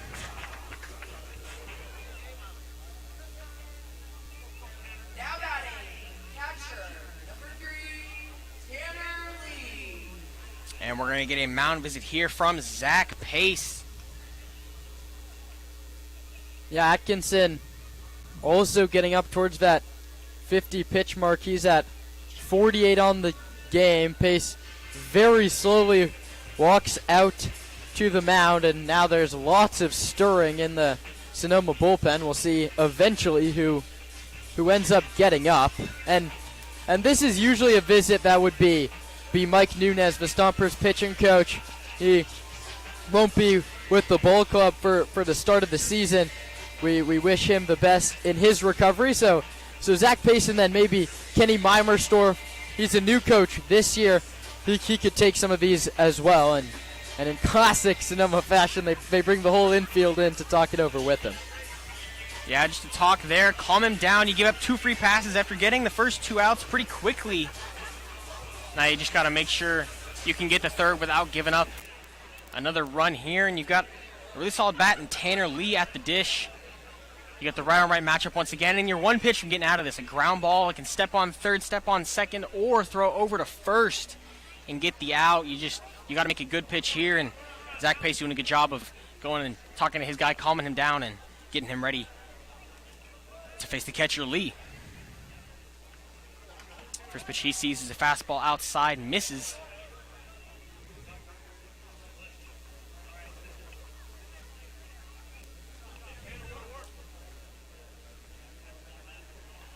Jacobs at second, Bercovich at first, a hit by pitch and a walk for each of them. And Atkinson pulls another fastball, misses outside. It's several of his last few fastballs, not where he wanted them.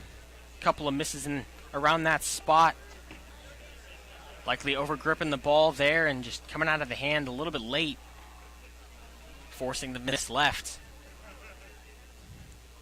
And that one misses high and in now, a 3-0 count. And Atkinson at risk of giving up his third free pass consecutively, all with 2 outs.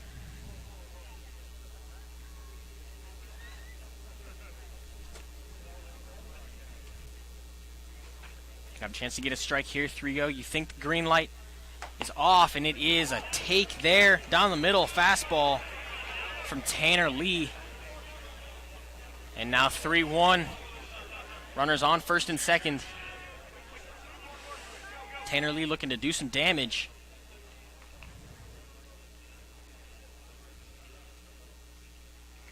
And 3-1. Catches the zone. Low and outside, but on the edge there with the fastball. And now knotted up at 3-2.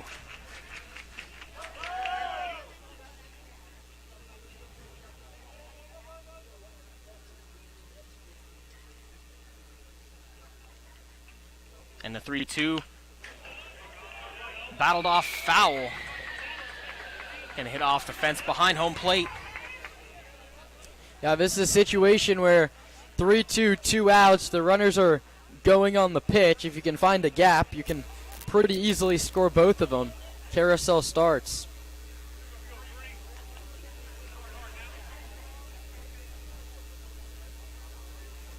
And the 3-2 once again hit foul. Then that third base line was early on the off speed. And a good battle here from Tanner Lee. Pitch count's really climbing. Again, 2 quick outs and hit by pitch walk. He's 1 pitch away from issuing another free pass.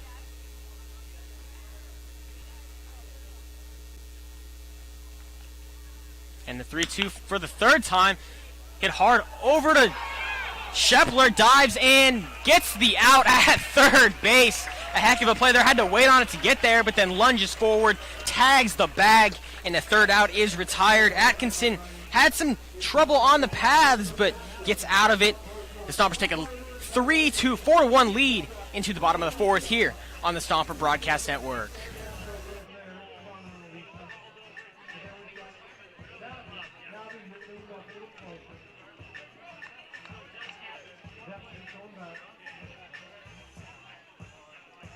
right, stop. Tabby, back up. Okay, I'm Lisa and Tabby are going to do the margarita mashup. You get 3 shots at each other. Okay, on your mark. Get set. Go!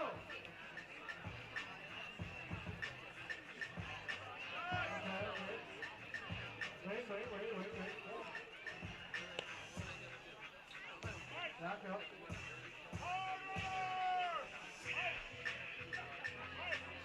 On your mark. Get set. Go!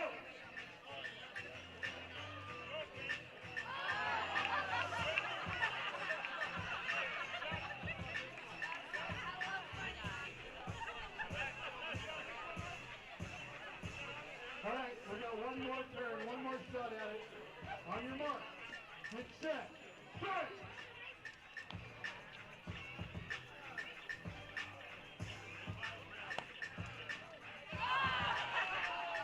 Well, Annalisa is the clear winner. Now we know why she's always on a lead. Like she's never heard that joke before. That's the margarita mashup brought to us by Flybird Margaritas. You want a margarita? They're easy to get. Flybird Margaritas. You just open up the bottle, pour over ice, and you've got yourself a margarita.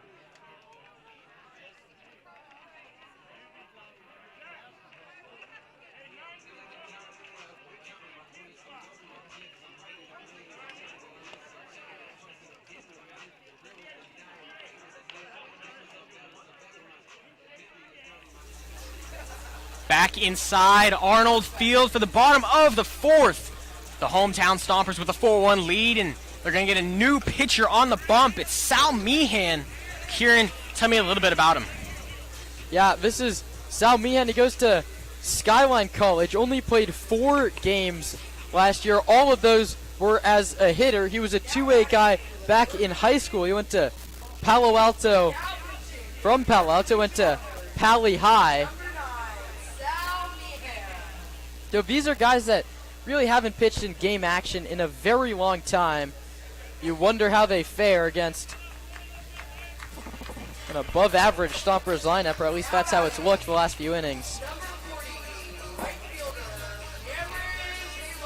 And he'll face the bottom of this lineup and the top. Cameron Taylor leading it off, followed by Adam Alarby and Landon Akers. Cameron Taylor struck out in his first at-bat.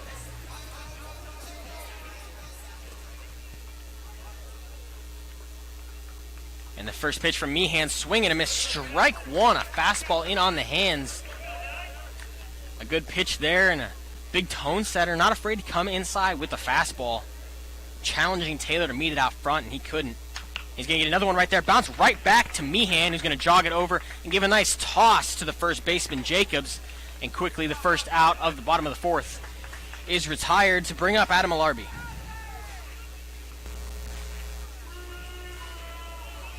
Alarby popped out, had a dinky little ball over to the shortstop in his first at-bat.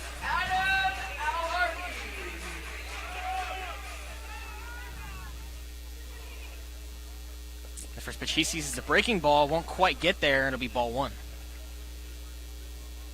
And as we do in CCL play, we've had a little bit of a roster issue. It's not Sal Meehan on the bump. That ball lifted just over to the third baseman. Makes a great catch. That's Bullis. Mateo Bullis. Some great timing there and gives a nice little hop to snag that one for the quick second out of the inning. Yeah, that one is a little error. We have 2 different rosters given to us. The pitcher is Justin Iglesias. Well, Justin Iglesias on the bump. He'll now face number 33, Landon Akers, who had a ground out in the first, reached on an error in the third, and came around to score.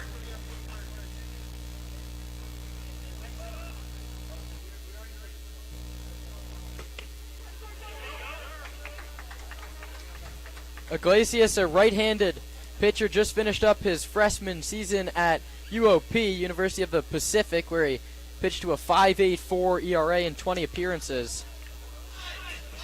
And he's going to miss there. Now 1-1. Opponents, though, hit the ball very hard off of him. A 3.01 batting average against, playing over at UOP. And that one hit just off the handle of the bat. Makes diving effort there. Missed by the first baseman, Jacobs. Tried to lay out and grab that one as it landed, but it'll be a fair ball and an infield single.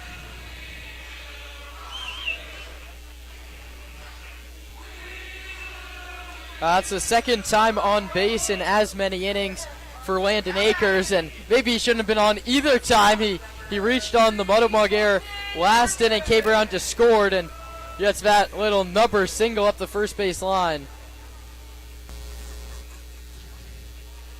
And that'll bring up Colton Boardman, a ground out and a single in this one. With 2 outs here. And that pitch misses outside.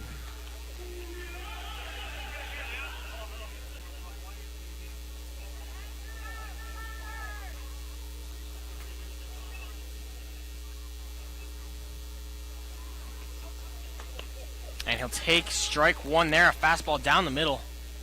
Stompers have had a couple 2-out rallies already, and this is the part of the lineup you want when you're trying to do it again.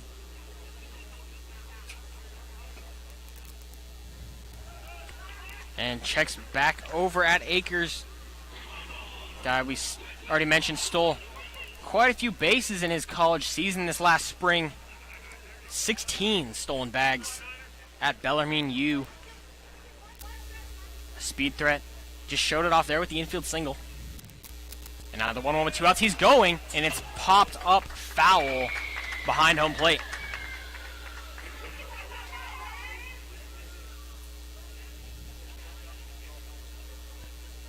We did see last inning a bit of a hit and run with these two. Akers reached on the air and then stole second. But Boardman put a nice line drive single up the middle in play. I don't know if you need to do that with 2 outs in the inning and the speed that Akers has. That pitch misses outside. Bit of a two-seam fastball there. Runs towards that right-handed batter's box. Now a 2-2 count here with 2 outs. And the 2-hole hitter up in Colton Boardman. And the 2-2 misses the same pitch there. Now 3-2.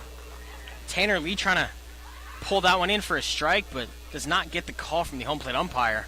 I brought that one. That was well off the corner.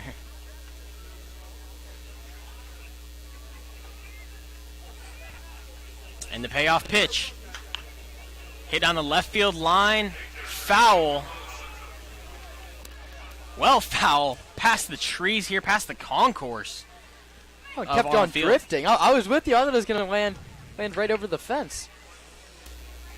Boardman lives to see another pitch. Battles that one off. Same situation, 3-2, and a very speedy Akers running from first. He'll be going on the movement. He is there. And that ball hit right at the second baseman, who's going to take it off the chest, but in time over to first base is Jacobs. The wild Jacobs put out, ends the inning. Landon Akers boards the bases, but no runs come across for the Stompers. We'll head to the top of the 5th here at Arnold Field.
YMCA, everybody.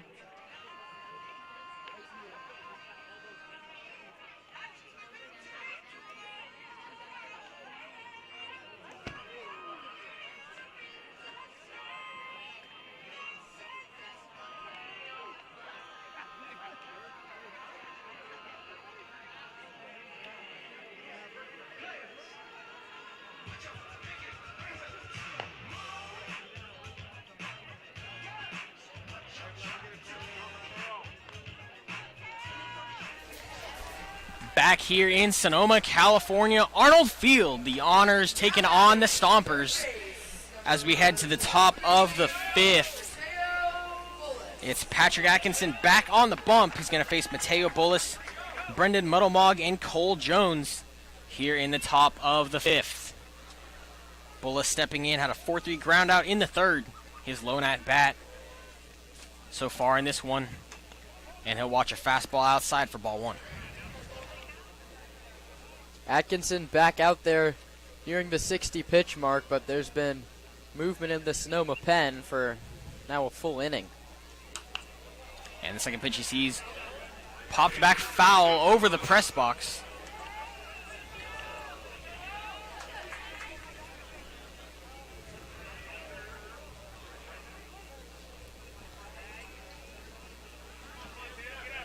Now the 1-1 from Atkinson. This one hit into fair territory. Keys ranging back towards first base. Jumps up and makes the catch. Hits the wall. Some solid contact, but that wall didn't know what was coming. It's Trent Keys coming to make the catch for the first out of the top of the 5th. Trent Keys is putting on a defensive clinic at first base. 2 amazing swipe tags back a couple innings ago, and then there goes up like he's robbing a home run, and he reaches into the Stompers bullpen down the first base line and brings it back. An excellent play there brings up Muddlemog, who struck out swinging in the 3rd. Got a foul off the first pitch he sees for strike 1. I wonder how much you care about playing the matchups and things like that, but you have Cole Jones on deck, who parked Patrick Atkinson his last trip. And this one popped up towards the 3rd baseman, ranging back. Not a second play from the corners of the diamond there. It'll be a foul ball, and Muddlemog, unlike Bullis, will get a second life here. Schepler tried to match his corner infielder, tried to scale that little wall, but didn't have a play.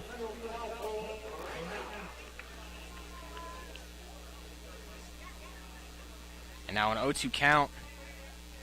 Time is called. Muddlemog going to look to battle here, avoid his second strikeout of the evening. Atkinson delivers the 0-2. High fastball for ball number 1.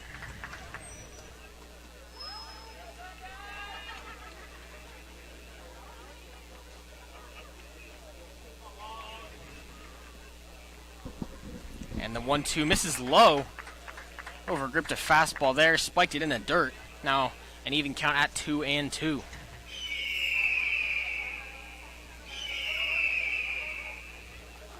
I'd be surprised if Atkinson faces Jones for a 3rd time.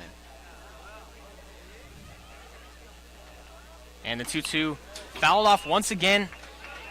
You mentioned the matchups, the last at-bat with Jones, and a rising pitch count does not seem like a game that the Stompers want to play here. Likely the last batter for Patrick Atkinson. But this one not going to go down easy. Brendan Muddlemog stands in again, 2-2 count. The pitch misses inside, now a full count. Muddlemog battled all the way back from 0-2 now to a payoff pitch. Nice piece of hitting from the lefty. Stand out at Dublin High School. Bound for New Mexico State next fall. Atkinson got him, though. His first at-bat. Let's see what happens here.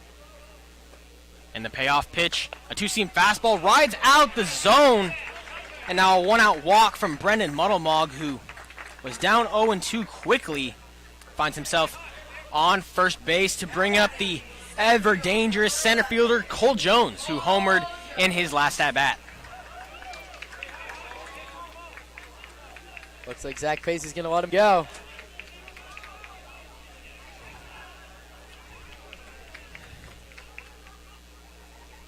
Muddlemog at first. Jones stands in. The first pitch he sees is a fastball. He's going to bloop it into right field. A diving catch cannot be made there from Taylor. Now it's the center fielder Akers coming in to make the throw into the infield. And Jones will have a stand-up double for his second hit of the game. One little thing you notice on that play was a very nice play by McCann Libby. He completely deked Muddle Mug. Libby looked like he was going to play it, but it didn't matter, and Taylor, an aggressive slide, didn't pay off. Yeah, now Zach Pace makes the mound visit with runners on second and third and one out. And he will pull the pitcher Atkinson and go to the pen. It's number 5, Micah Marquez. But we'll talk about him quickly when we come back from break. Here from Arnold Field, the Stompers with a 4-1 lead.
Back on the Sonoma Stompers broadcast network, Roman Raffelli joined by Kieran Costa. We have a move to the bullpen from Zach Pace. It's number 5, Micah Marquez.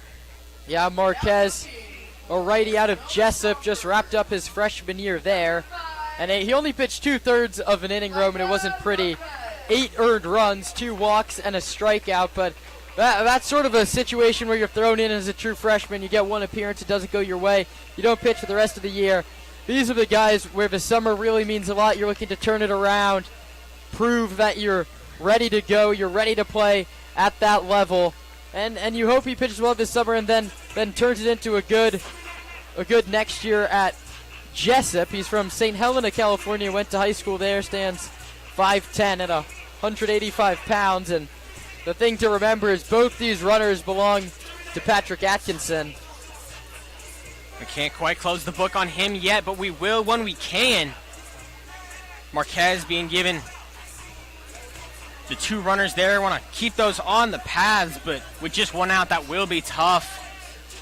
Needs a pop out on the infielder, the shallow outfielder, strikeout here, and then that 3rd out doesn't matter, but it needs to come quickly for the Stompers. As Marquez wraps up his warm-up pitches, he will face the 2-hole Ben Skiles, who flew out to center field in the first and grounded out to third. It was one of the 2 amazing tag plays put on by Trent Keys at first base. That was Skiles' 2nd retirement there in the 3rd. And he'll step in for his 3rd at-bat from the right side.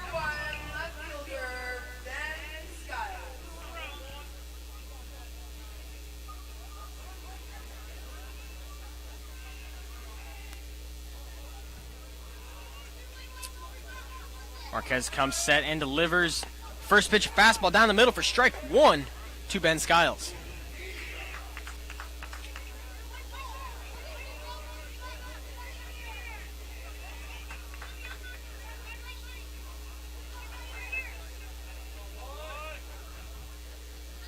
The 0-1 pitch misses outside, overgripped that fastball.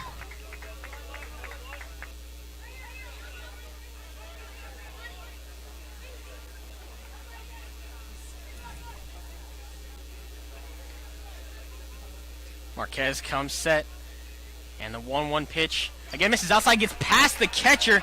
Gonna have a play at home. We will not. Both runners advance as Muddle Mug comes across to score. It'll be a pass ball and scores the run. Makes this a 4-2 ball game. Yeah, all of a sudden it's just a 2-run game. You have another run standing 90 feet away at third base. Micah Marquez has to bear down here. You really can't let Cole Jones score from third.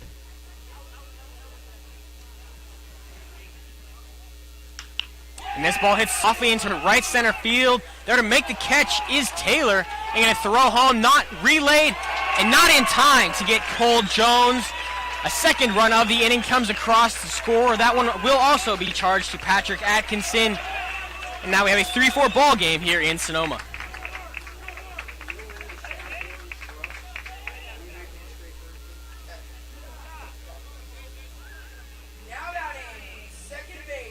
Now that closes the book on Patrick Atkinson. 4 1/3 innings, 3 hits, 2 runs, both earned.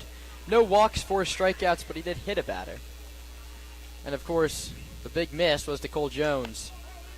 Yeah, Jones got 2 of the 3 runs that Atkinson allowed, but it's Caden Wild stepping in against Patrick Marquez. The Stompers going to look to move on from that here and turn the page with Micah Marquez.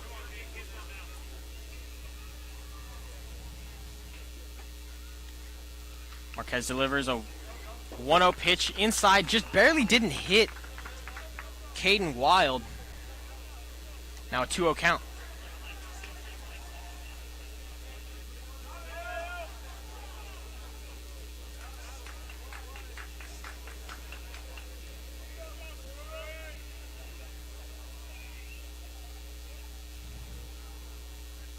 The 2-0 to Wild.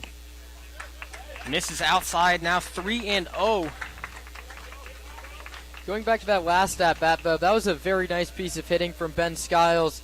He knows there's a runner on third. He needs to get him in. He knows the situation, less than 2 outs, and goes the opposite way with it. Gets the sac fly. Bunch showed there from Wild.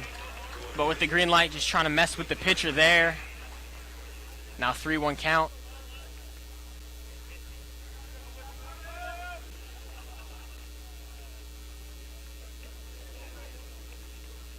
Marquez delivers fastball in the dirt for ball 4. An inning that just can't seem to end for the Stompers. Now batting, pitcher number 27. And this will bring up the DH, Michael Olson. He started this game on the bump for the Honors, but has since been replaced on the mound, but not in the lineup, still hitting as the DH. First pitch he sees is a fastball low. A frequent miss here from Marquez.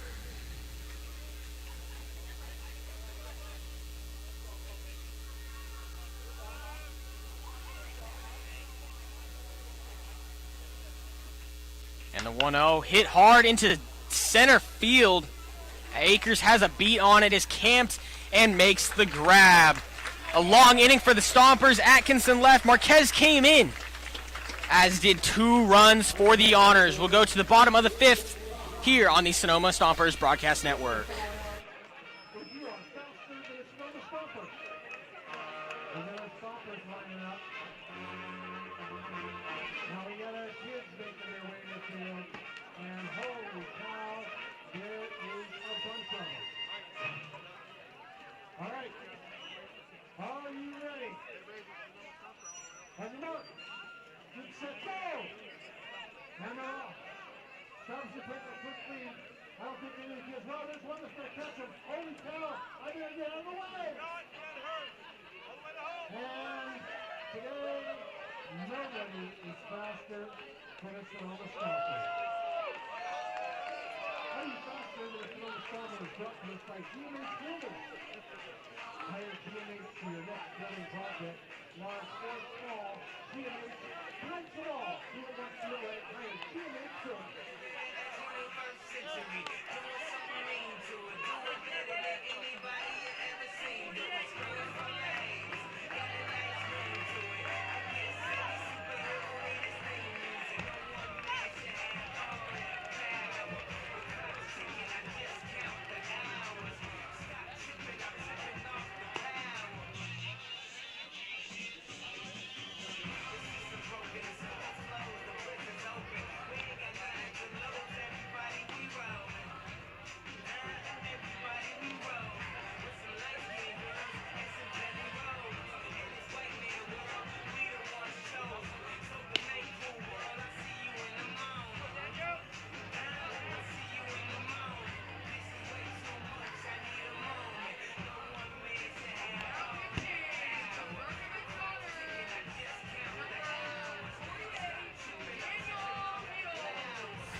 back here in Sonoma, the bottom of the fourth, and a new pitcher for the Honors. It's Daniel Beatles.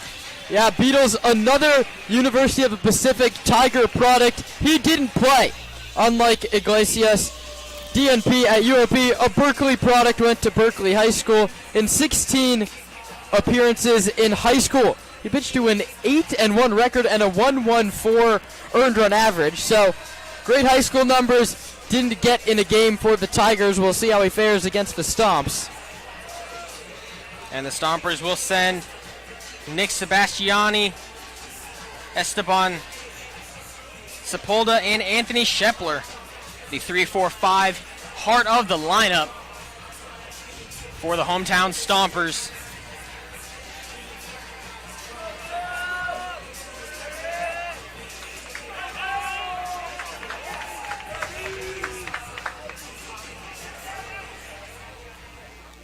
And the first batter he faces will be Nick Sebastiani, a double and a fly out to left so far in this one. He scored the first run for the Stompers in that first inning. The hometown kid, the kid that Zach Pace said to watch out for in the lineup tonight and throughout the season. He's going to watch a fastball inside for ball one. I mean, he delivered on that promise first at bat. Hammered a double and scored on a pass ball. Good piece of hitting, good piece of base running. All around strong opening day from Sebi. And that pitch misses high, 2-0. Yeah, book closed on Justin Iglesias. He gave up one hit in his one inning, zeros in every other category.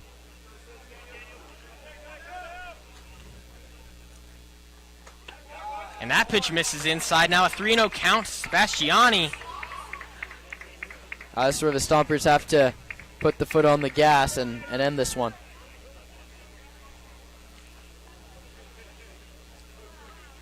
And the 3-0 here. Fastball down the middle. The green light not on for Sebastiani. It'll be strike number one, excuse me.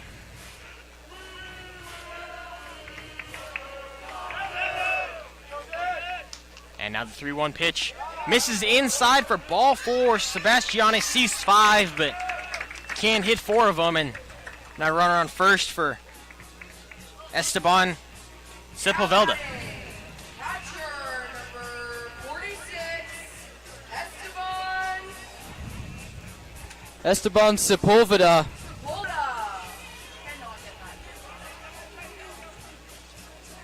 Catcher reached on an error, one of three made by the Honors, and another one, watch out, Sebi to run. That pitch misses inside off the glove of the catcher, Lee, and Sebastiani will advance to second. Yeah, I'd chalk that one up as a pass ball as well. He moves to second base.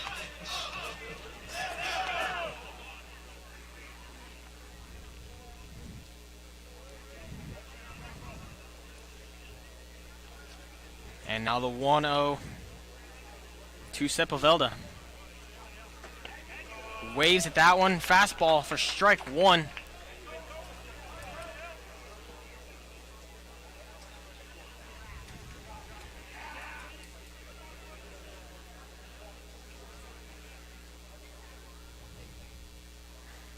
Now the 1-1 pitch down the middle again. Strike two looked at there. Sepulveda just not on the right page here against Beatles.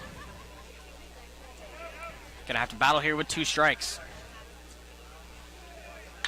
Now one hit sharply into the 5-6 hole. That'll get past the third baseman, and held up at third is Sebastiani. So a one out, no out single to left puts runners on the corners for Anthony Shepler. Stop sign from Dave Hoke. He was uber aggressive as a third base coach last season. And to his credit, the Stompers got thrown out at the plate a lot, but they stole a lot of runs. That's just how it is. And I like that philosophy when you're playing collegiate league baseball. Make the left fielder make a perfect throw. It's not going to happen as much as you think. And Anthony Shepler had a triple in his last at-bat in the third. And ball squeaks out of the glove of lead there. Having a hard time squeezing it in this inning. Runners will not advance, however. That's on Sepulveda. He took a big second there. You probably want to try and move up to second there, especially. The chances that Lee throws that down with Sebastiani off third is low already. Yeah, he got a good lead there, but just hesitated on the passed ball and was unable to move up.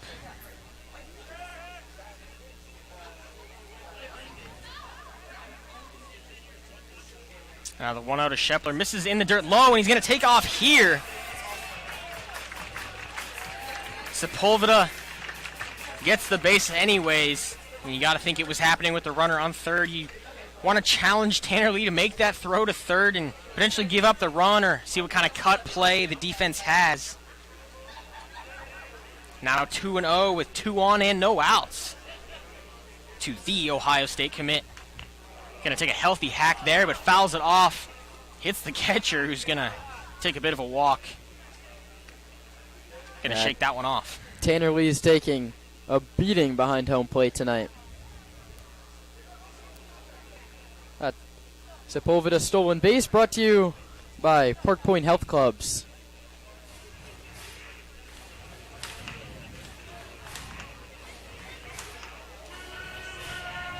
And a visit from the coach. All good signs from Tanner Lee. He'll get back down into his catching position here, and a 2-1 pitch to Shepler awaits with Sebastiani on third and Sepulveda on second. Pitch is a fastball outside corner, not called for a strike. Lee tried to pull it in there, but did not get the call. Tanner Lee's framing attempts have not been brought down by the amount of foul tips he's taken, especially this inning. Now the throw-in pitch to Shepler, and that one's fouled off. Sepulveda standing on second, Sebastiani on third. A payoff pitch awaits Anthony Shepler. 1 for 2 on the day.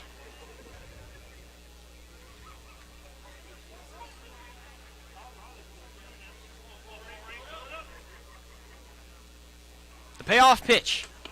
High and center. That's ball 4 to Shepler. He'll find himself on base for the third time today.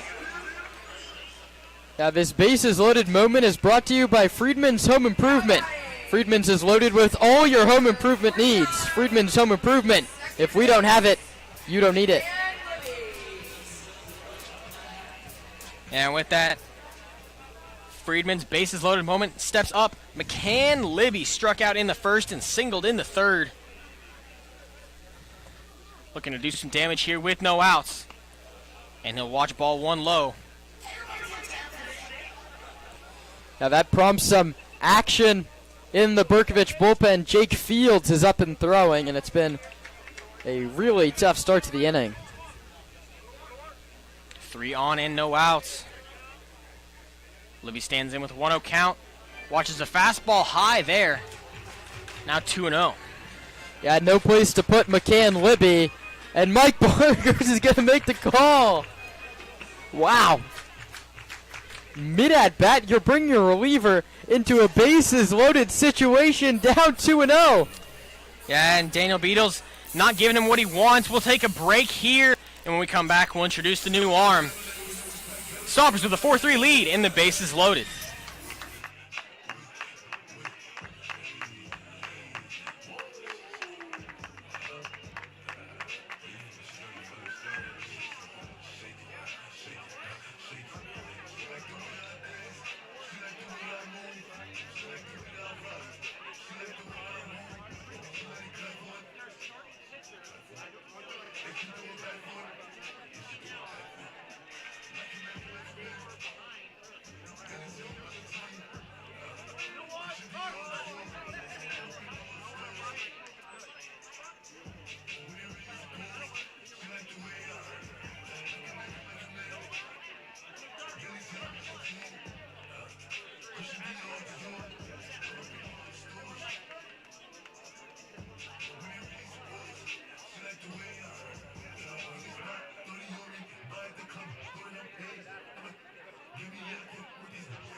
Now pitching for the Bercovich Stompers. Number 3, Jake Fields.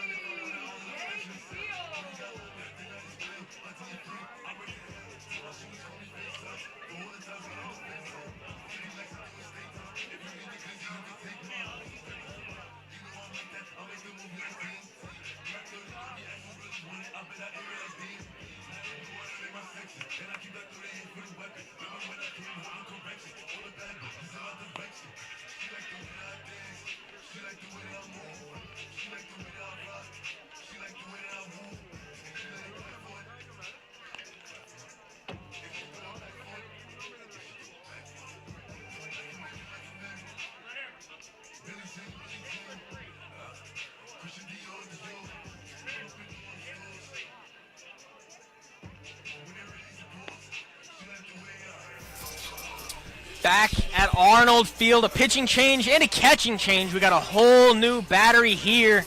But first, the pitcher, Jake Fields. Yeah, Fields from Danville, California. Well, that's actually the new catcher, Mason Shaw. Jake Fields, a right-handed pitcher out of Chapman, just wrapped up his freshman season there. He went to high school at Monte Vista Hills from Alamo. He appeared in 12 games for Chapman, 15.1 innings, ERA over 8. And Mason Hanshaw is the new catcher as well. He'll come in for Lee. He's from Danville, and he played at Chabot. Heads to Sonoma State next year, so get to know the area. And they'll both enter with a 2-0 count and the bases loaded. No outs for the Honors. The Stompers looking to put on some runs here in the bottom of the 5th. It's McCann Libby at the dish. The 2-0 he sees blooped into shallow center field. The catch made by the shortstop there. That's not Brendan Mogelmog. Muddlemog has been replaced as well for number 0. That's Caden Shaw has come into the game for Muddlemog. A couple defensive changes. And now Trent Keys steps into the left-handed batter's box for the Stompers. He's going to watch strike 1.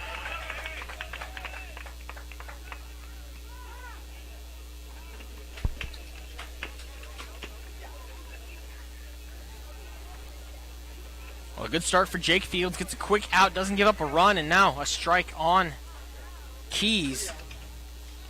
That ball's going to hit off the catcher. No, don't know where it is. A run will come across to score. That is Nick Sebastiani on the pass ball. Runners will advance to second and third.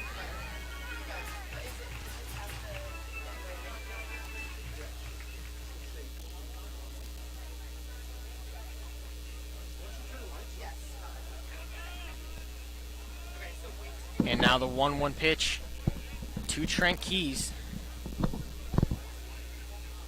Misses outside, 2-1.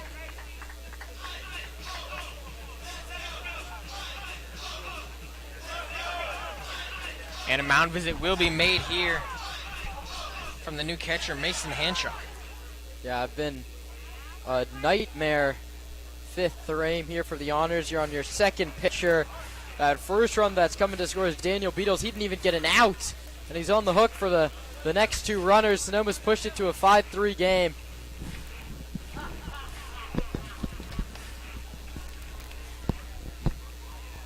Stompers looking to add some more here.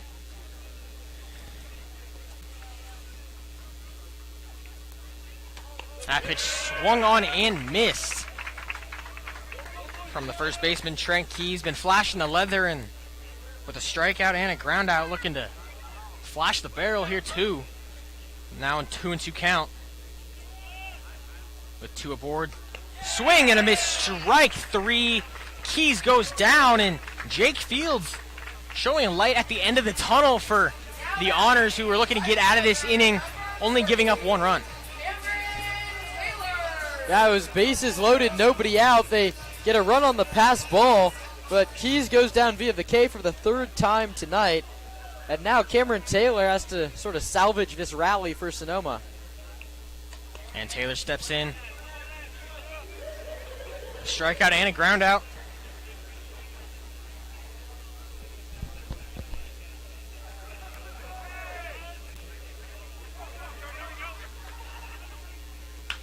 Fields delivers a fastball, hit hard down the line, a great snag from the third baseman there. The throw not picked at first. Cameron Taylor's going to move into second, and both runs will come across the score for the Stompers. The Honors thought they got out of it, made a great play at third, but not followed up with a good throw. Cannot be grabbed by Jacobs, and 2 more will come across the score. Taylor cruises into second base.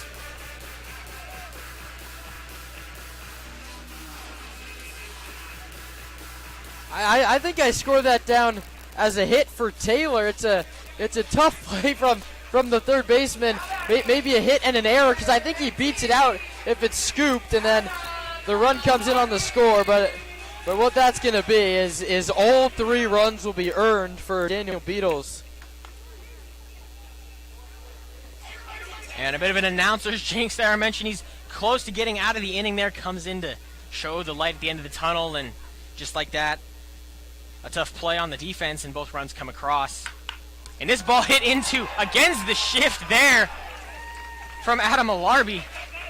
And now runners on the corners here with 2 outs.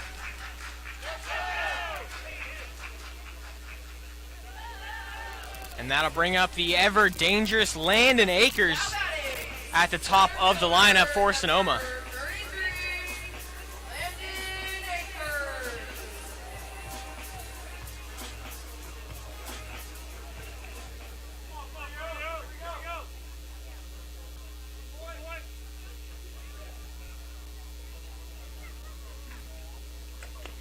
And he'll watch a off-speed pitch in the zone for strike 1.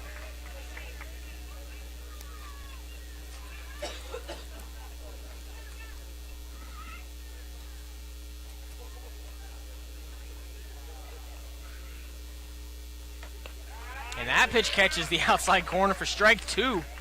Akers gonna have to battle.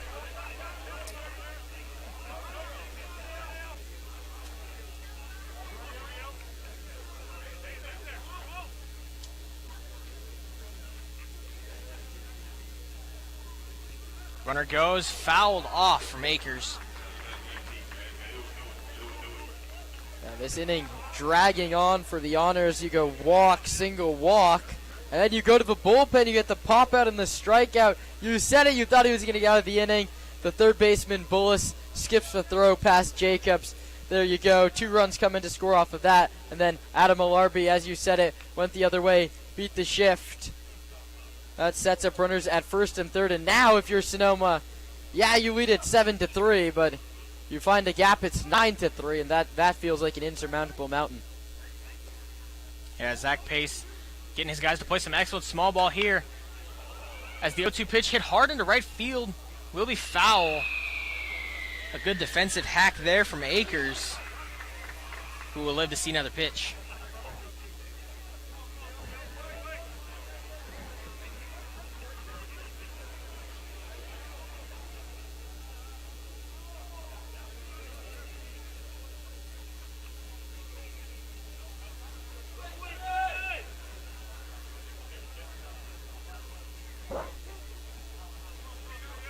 And Akers steps back in.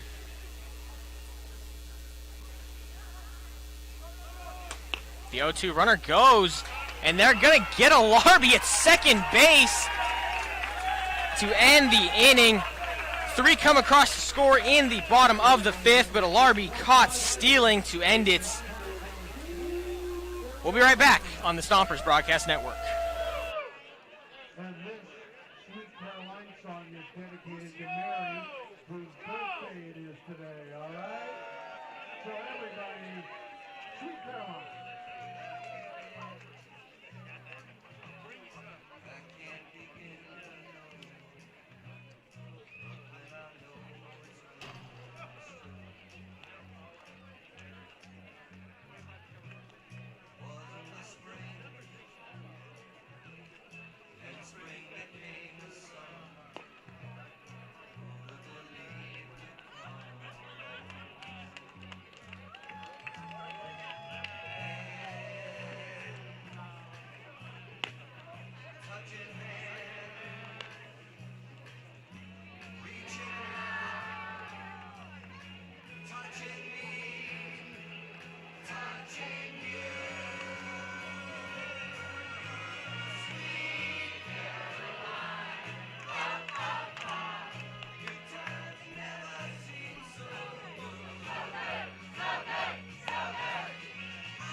And we're back at Arnold Field. Gonna have a few pinch hitters here in the lineup here. It's Buccio to start. And he's gonna hit a soft ball over to Shepler at third. Gonna toss it over to first in time. A great 5-3 put out there. And the first out is retired.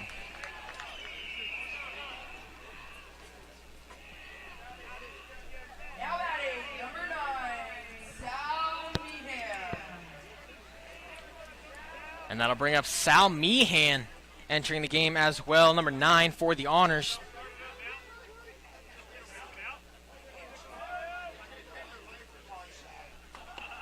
And that pitch to him misses low.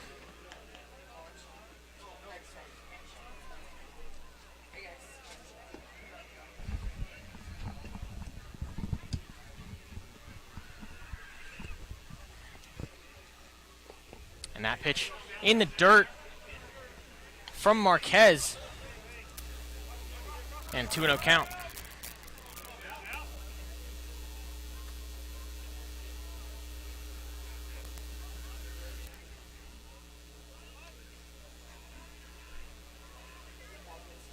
A 2-0 from Marquez. Hit foul down that right field line.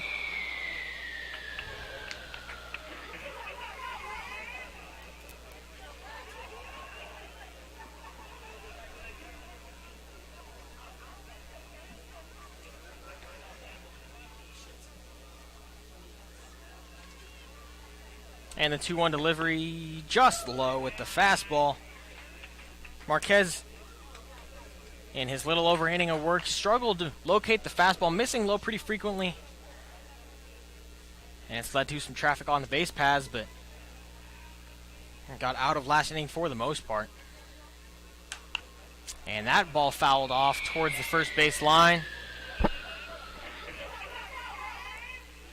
Now the count knotted at 2-2.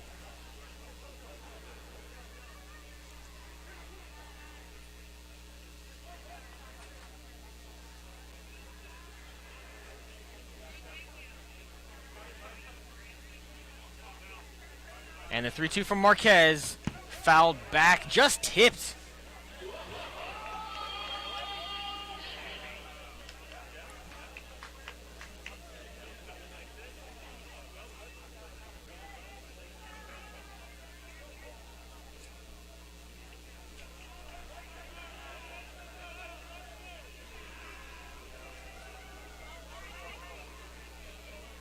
And the 3-2 misses high, and that'll be ball 4 to Meehan.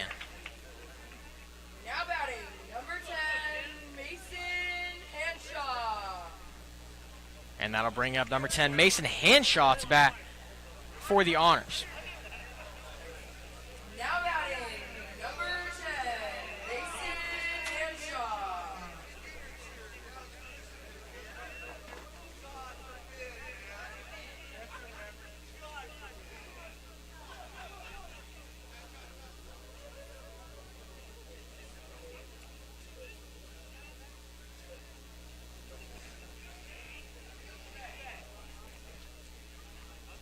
And the first pitch to Hanshaw misses outside.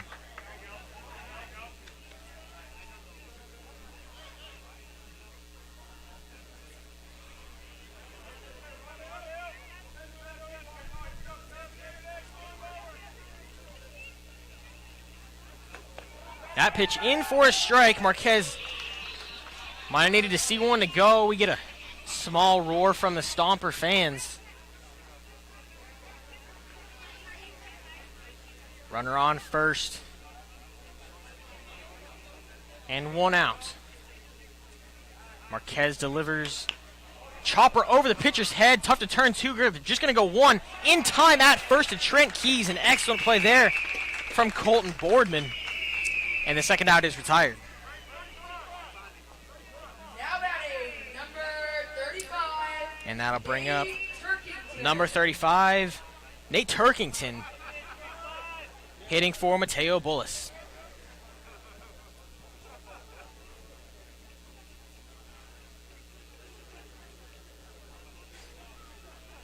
Stepping in on the left side. We'll have the advantage in a left-right matchup with Marquez.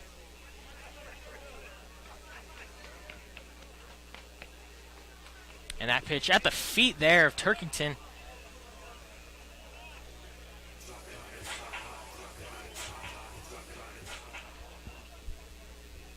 Yeah, a couple of defensive changes for Sonoma. I think I'm caught up on all of them. Kieran Baker is playing center field. Ben Sebastiani is playing right. So you have the Sebastiani cousins playing the corner outfield right now. Hudyon Han is taking over at second base. And those are the three changes for now.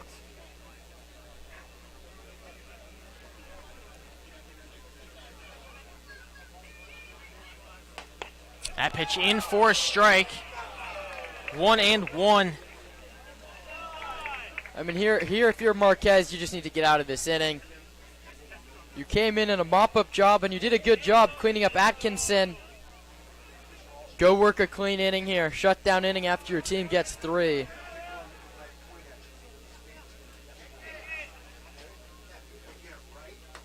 That pitch misses outside, trying to go with an off-speed pitch, but just lost the grip and couldn't get it in the zone.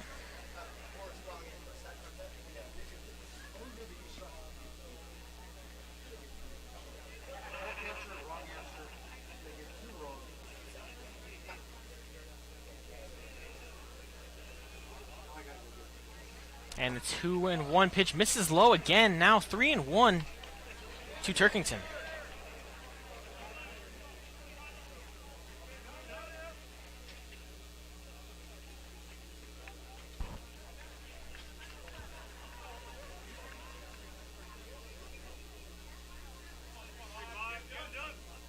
Marquez struggling to find the zone, delivers the 3-1. Fouled back. Now a full count here with 2 outs.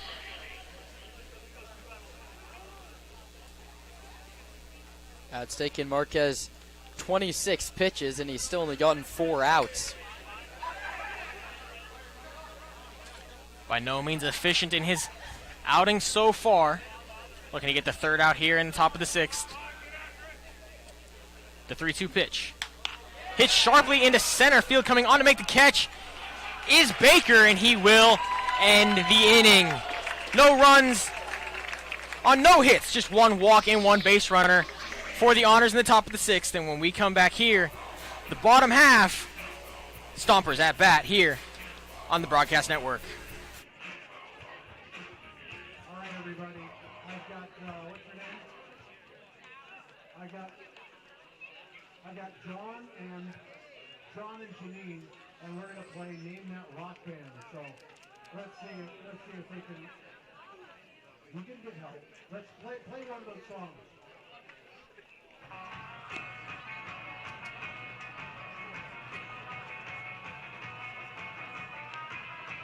All right, so he just Beach Boys. Is that accurate or not? They said Beach Boys. Is that correct? That's for Safari. Safari. All right. Play another one.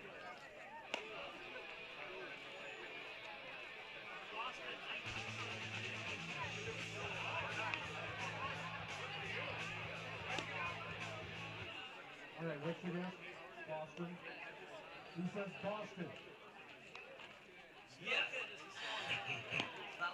All right. All right, let's get another one.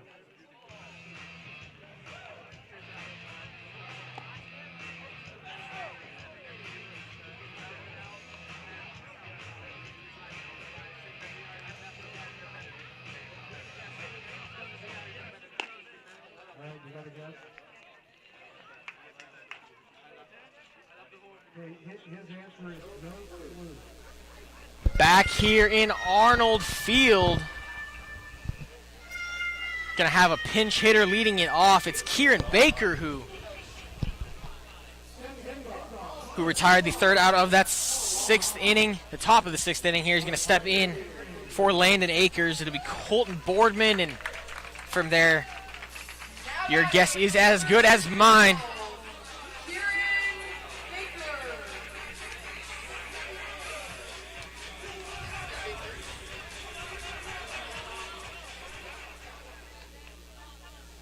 Yeah, that ends Landon Akers' day. Reached twice. And this ball hit hard into right field. Foul. Right fielder Meehan looking to make the play, but could not get there.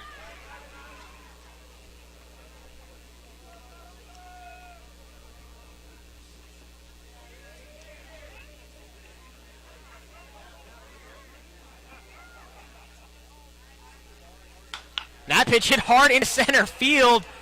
Stuttered on it, but makes the catch is Cole Jones. That ball died quickly when it got into the outfield, but a rocket off the bat. I'll bring up Colton Boardman for his fourth AB of the night. Yeah, hard hit baseball off the bat of Baker there. Your first at bat of the summer coming off the bench. You're cold the first 5 innings. You have to be happy with that. You found a barrel off of Jake Fields. I went in for strike one to Colton Boardman. He's got a couple of groundouts and a single there. Lots of defensive changes from both sides, especially early in the year.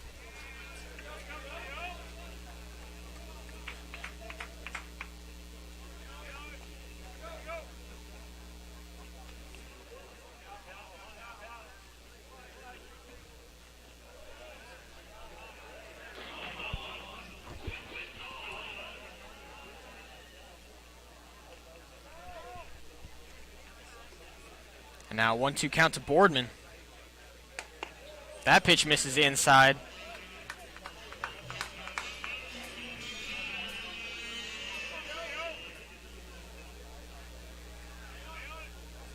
The 2-2 count here. Ball hit softly to left field. Foul. And Jake Fields looking to continue his impressive outing so far. Came in to clean up the Daniel Beadle situation. All 3 runs Beadle put on did in fact score, but Fields been good on his own slate. And that pitch popped up by Boardman. Catcher's got a chance at it here. Cannot make the play. Bounces off the glove. And now a second life for Colton Boardman. Yeah, this is a play. That's a play where you get a little bit of a laugh from the Stompers fans. It happens right in front of them. This is the hardest time to catch a baseball. It's the dusk is coming in, as the A's broadcaster Ken Korek used to say. The lights are on, but they haven't taken full effect. It's a tough time to see it up there. Yeah, as Colton Boardman sees that one for a ball. A close take there, now a full count. And the 3-2 to Boardman, misses outside. A great at-bat from the shortstop. Coach Zach Pace has got to be happy with that one, and it'll bring up none other than Nick Sebastiani. Number 6, left fielder, Nick Sebastiani.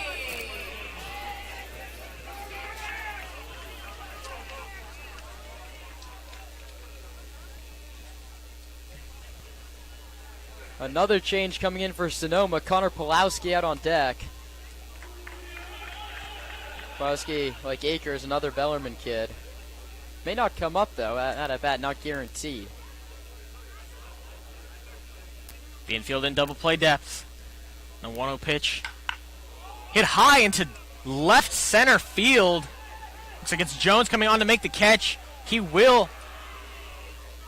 And back to first base goes Boardman, and as Sebastiani's retired, it'll be number 9. Connor Pawlowski getting his first at-bat of the summer. Number 9, Connor Pulowski.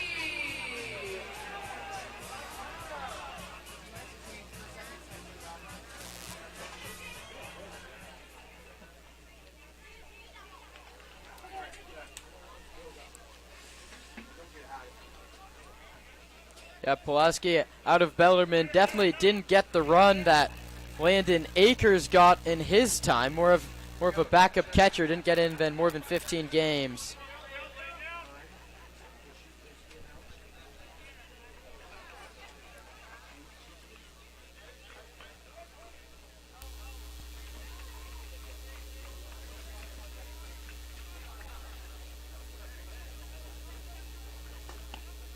That pitch in for a strike to Pawlowski.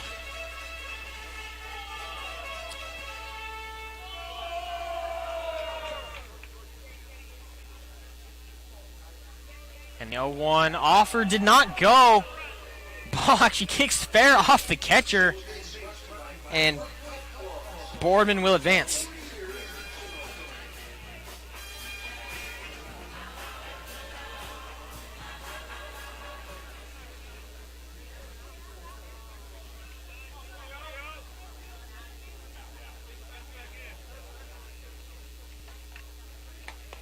That pitch misses outside, now 2-1. Runner stands on second. The Stompers with a 7-3 lead here in the bottom of the 6th.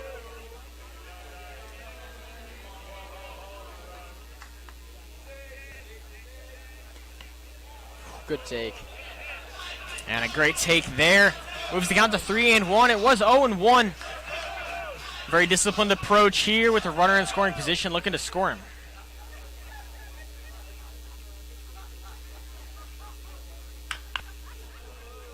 And that one chopped foul, now 3-2.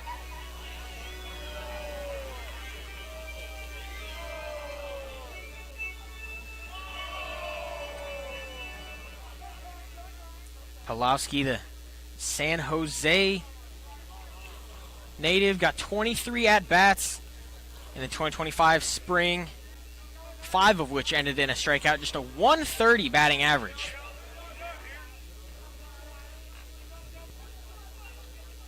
Stands in here on a full count. Runner goes. And this one fouled back here with 2 outs. Great jump by Boardman. He had that one stolen, but 3-2, you have to protect. Nice piece of hitting from Pawlowski. And a 3-2 pitch once again here. Gotta imagine we'll see Boardman going once again. And this ball hit right up the middle. Unfortunately, right at Cole Jones, who will make his third catch of the inning, and retires all 3 outs there in the bottom of the 6th. 7-3 Stompers, and when we come back, Kieran Costa to take us through the final 3 innings. Your attention, please. I need everybody's attention. conclusion of this inning, the 7th inning of play, the bar at the ballpark will close. But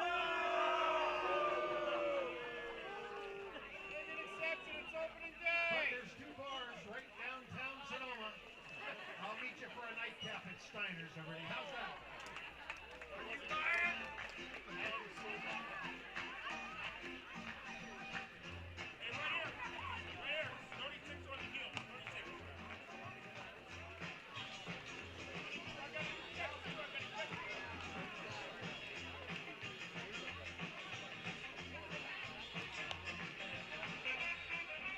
Ladies and gentlemen, now pitching for Sonoma, number 36, Chris Albee.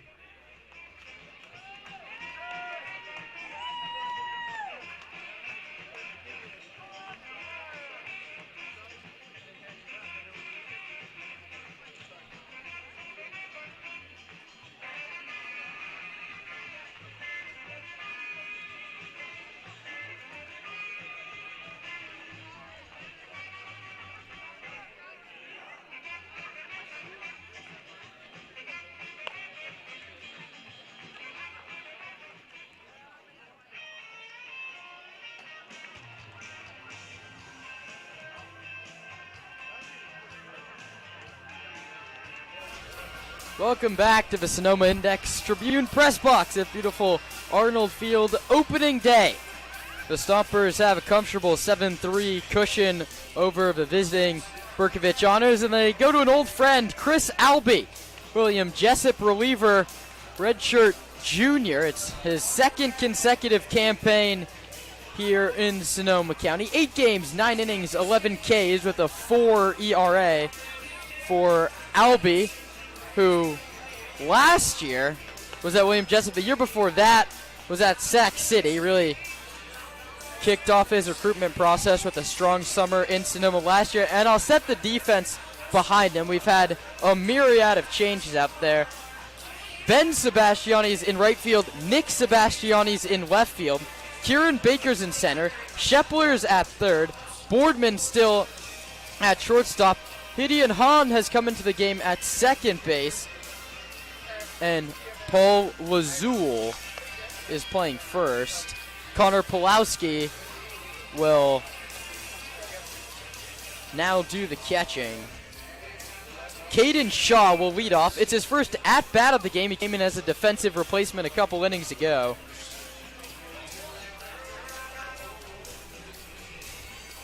So Albee on the mound. Shaw for his first at-bat. He replaces Brandon Modelman. In inning number 7. Pulowski meets with Albee quickly. And now they're both ready to go right on left.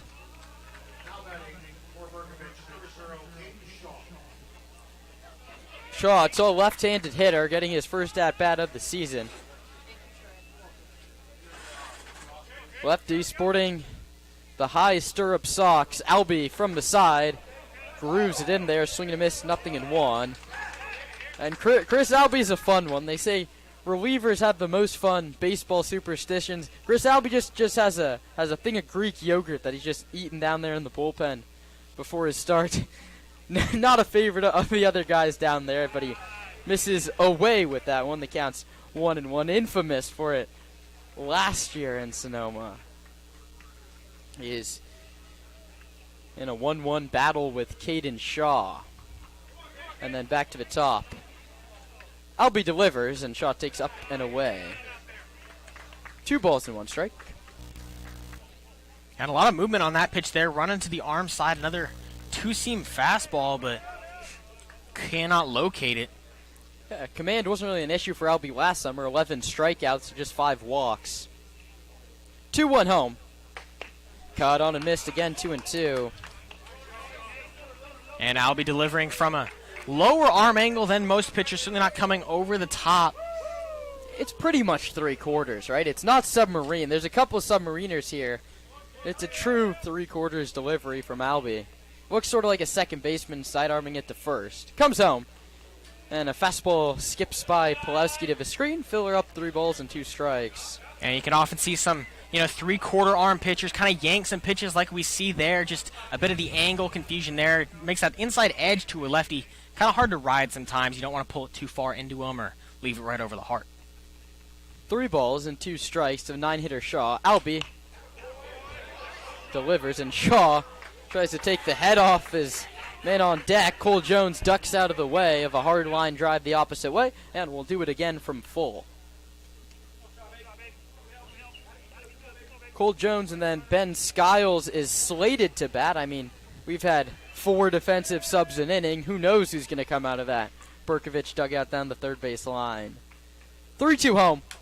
Bounce foul again, and we're about to see pitch number 8 from Chris Albie, and it's still hitter number 1, and we'll quickly close the book on Micah Marquez. 1.2 innings, no hits, no runs. He walked 2, did not get anyone via the K. Albie stares into Pulowski, gets the sign he likes, sets at the belt, and comes home. Shaw takes outside ball 4, and that's just a nice piece of hitting from Caden Shaw. He's aboard to start the visitor 7th with his honors, trailing the Stompers. You got a great at-bat there from Shaw. You have a fresh arm, and what do you want to do besides run up the count and let your guy on deck, who has had a great night at the top, a double and a home run, see a lot of pitches from the new pitcher. Shaw leads away from first, held on by the Newman Paul Lazul, and that one is outside ball 1. And when you're facing a new arm, it's sort of like the whole adage is your leadoff hitter of the game. You want to face as many pitches as possible, let the guys in the dugout, especially the guy on deck, see all the stuff. When you're facing a new pitcher, even though he's a 9-hitter, he sort of fills the same purpose. 1-0 home from Albie, cut on and missed by Jones.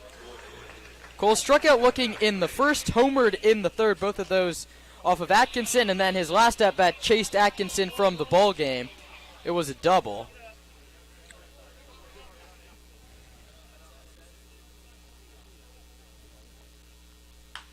Here he pops it straight up in the air. It's going to come get out of play over our heads. Yeah, that one is actually close to where I parked my car, I'm pretty sure. And a much better AB here so far from Albie. Likes the right-on-right matchup a little bit more. Is able to work that two-seam fastball in on the hands a little bit. And, of course, has the off-speed stuff moving away from Jones. Jones has 2 of the 3 runs scored for the honors. 1-2. Low outside. 2-2. And we'll take a moment. Micah Marquez pitched very well today. He came into a second and third one-out situation, sac fly, inherited runner scores. He gets out of that inning and then works through the 6th with just 1 walk. And that is swung on and missed by Cole Jones for strike 3. The ball kicked away from Pulowski all the way almost into the dugout. So it's a strikeout of Jones. That's the first for Albie. Number 30, Jake Fields.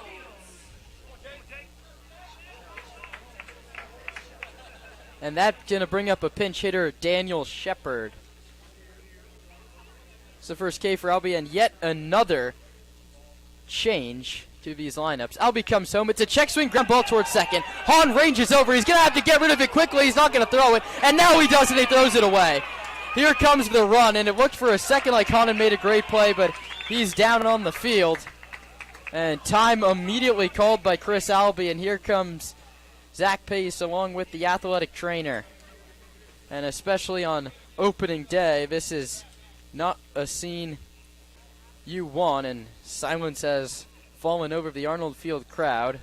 Harry Hahn is now up on his feet talking to Zach Pace along with the athletic trainer. An umpire's over there. We'll see if he can stay in the game.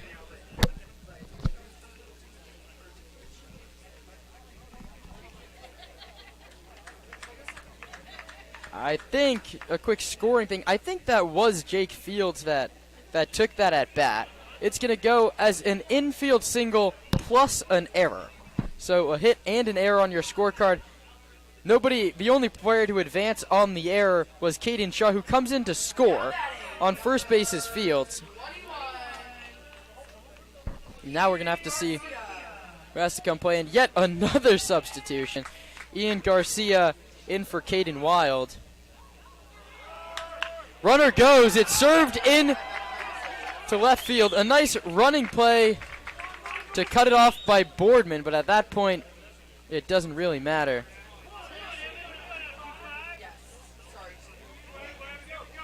So that's an infield single.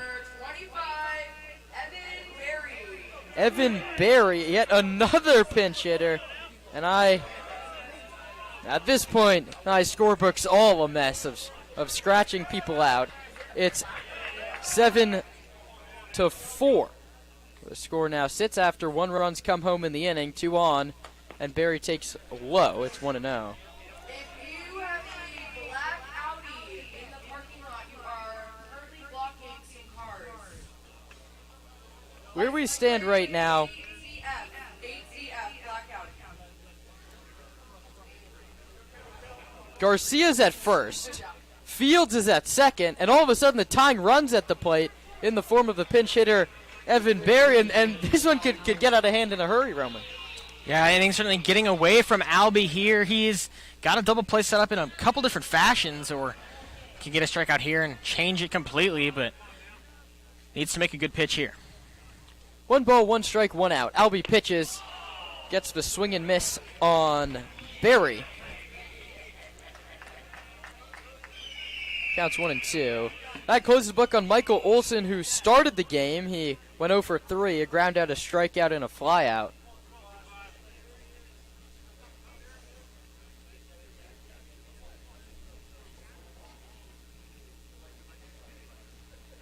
Albie comes home.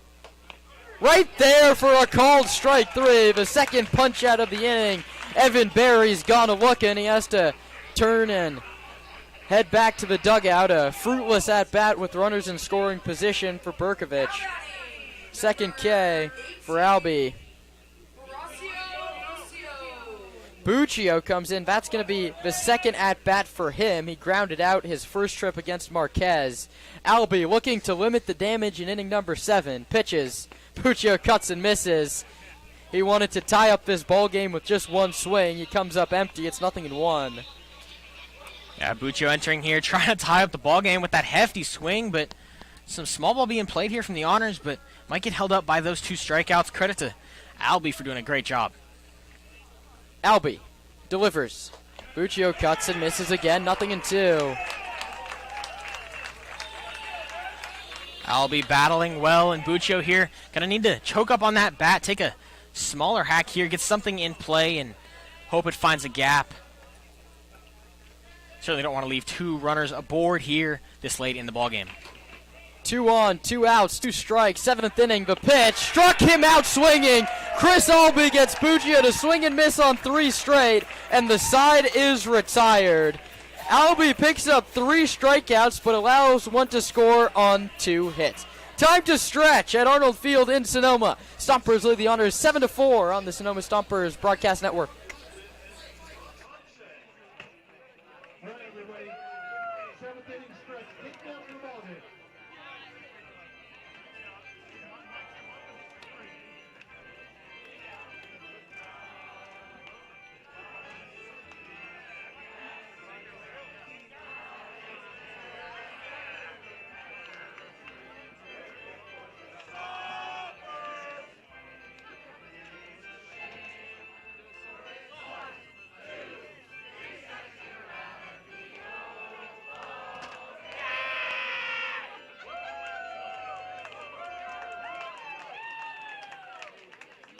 The 7th inning stretch is brought to us by Congressman Mike Thompson. You can see his sign right there underneath the American flag. You paid extra for that spot. Okay. Now number 2 for the Bercovich honors, number 36, Will Bailey.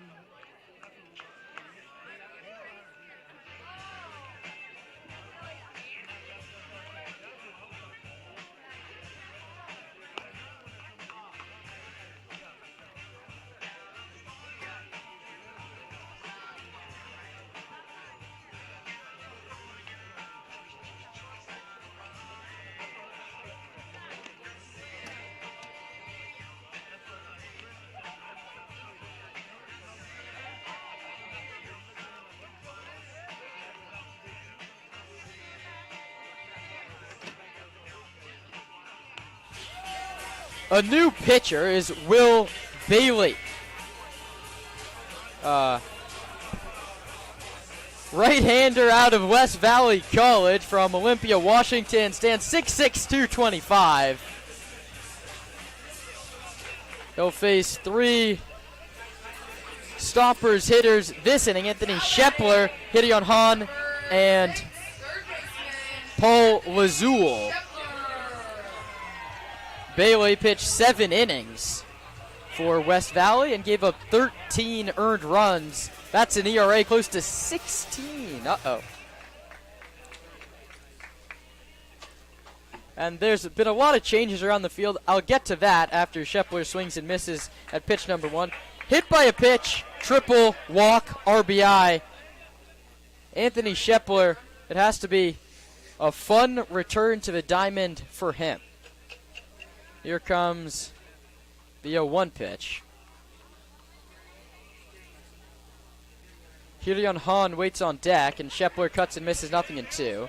He was bound 0-2 in his first at-bat, and Shepler is a guy who was a star in high school. He was a leadoff guy, he hit 360, played every day, and then it's a stark adjustment. You go play at a D1 program like Ohio State, a true freshman. He only got into 4 games and got 4 at-bats. Here he sends one towards center. Jones ranges over into the alley, makes the call and the catch, and one of the only players who was in the starting lineup still here makes the play, and he's been tested now on the last 4 outs. Yeah, 4 straight retired for Cole Jones in center field. Been all over the place making those catches, but he is the rock of this lineup. That brings 2 up key hits for him, and just a great night. That brings up Gideon Hahn coming off the bench to hit for Sonoma.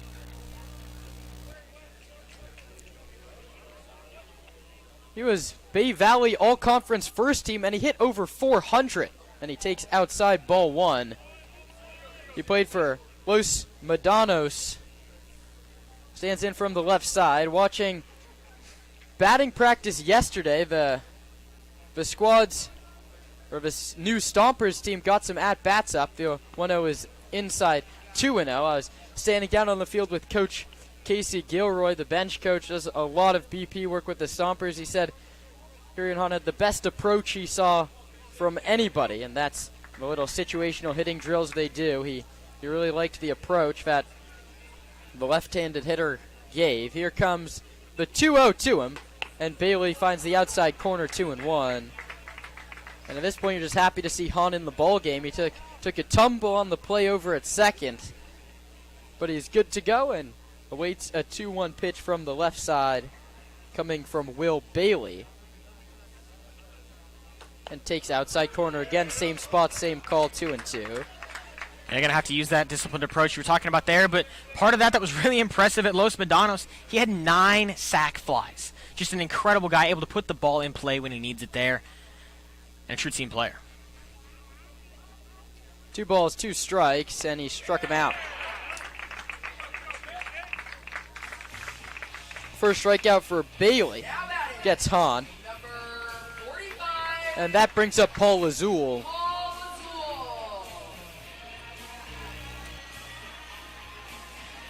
Lazul plays at Cal State, or Monterey Peninsula College, not Cal State Monterey. He's a freshman who played 24 games, hit a .197. He's going to split the first base duties with Trent Keys. He takes up and away.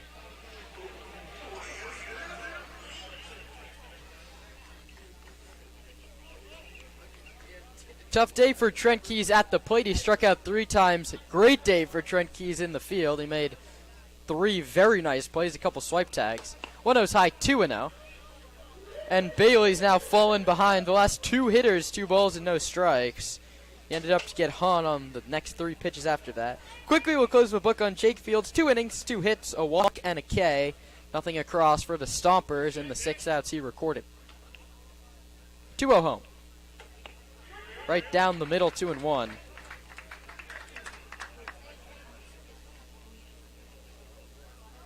A good pitch there. Will Bailey looking to keep this game close, give the Honors a chance in their final 6 outs. Ben Sebastiani waits on deck. That's outside 3-1, and It now looks like we're going to see Ben. He's the cousin of Nick Sebastiani, who's had himself quite a day today and was all CCL North last year.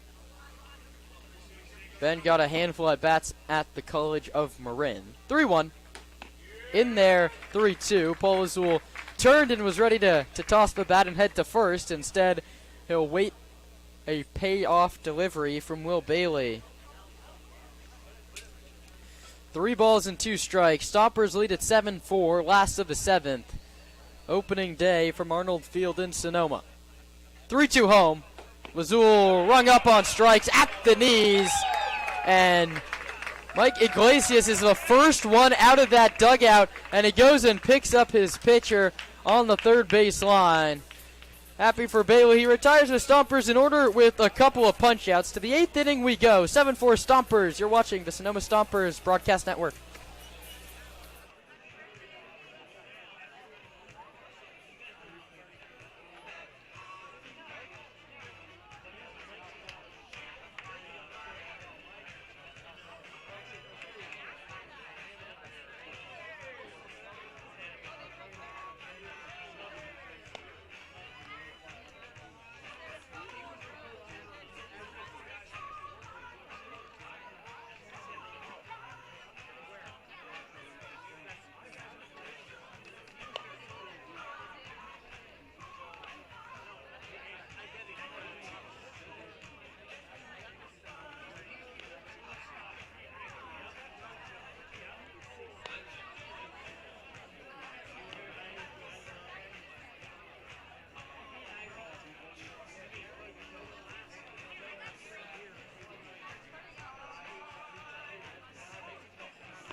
Now batting, number 9, Sal Meehan. To the 8th inning we go on opening day at Arnold Field. The Stompers lead the visiting Honors 7-4. I'll be back to work. And his first pitch to Salvatore Mihan is high. 1 ball and no strikes. Mihan came in for Bocasele and walked. That was back in the 6th. Mason Hanshaw and Turkington to follow. 1-0 from Albie. We'll miss somewhere. 2 balls and no strikes. Maybe a little down, maybe a little inside. Stompers dugout's going to stay quiet, leading 7-4 in the 8th. 2-0 coming. Outside corner for strike 1. Albie gave up a run in his first inning of work, a walk and a couple of singles.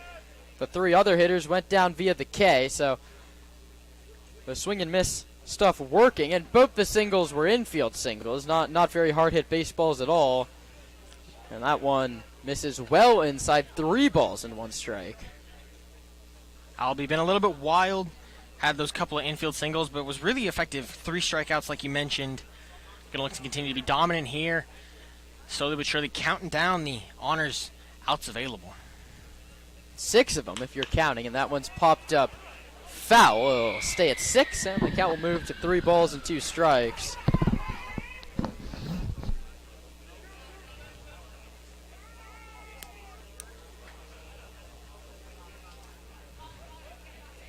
Mihan just 4 games at Skyline College, about 25 minutes south of San Francisco. And he's punched out there. Albee fired up off the hill. That's 4 strikeouts. Every out he's gotten's been via the K. Yeah, and a great pitch there on Two the looking, edge. 2 swinging. He's doing it all.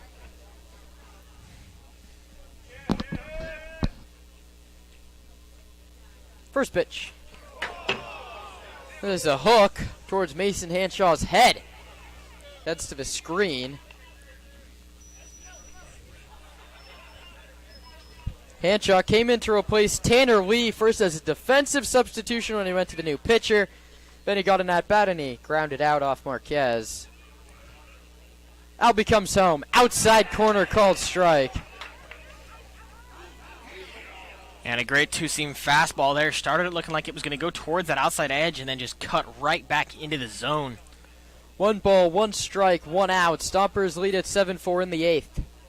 The pitch. Yanked that one, as you mentioned a couple times. It's 2-1.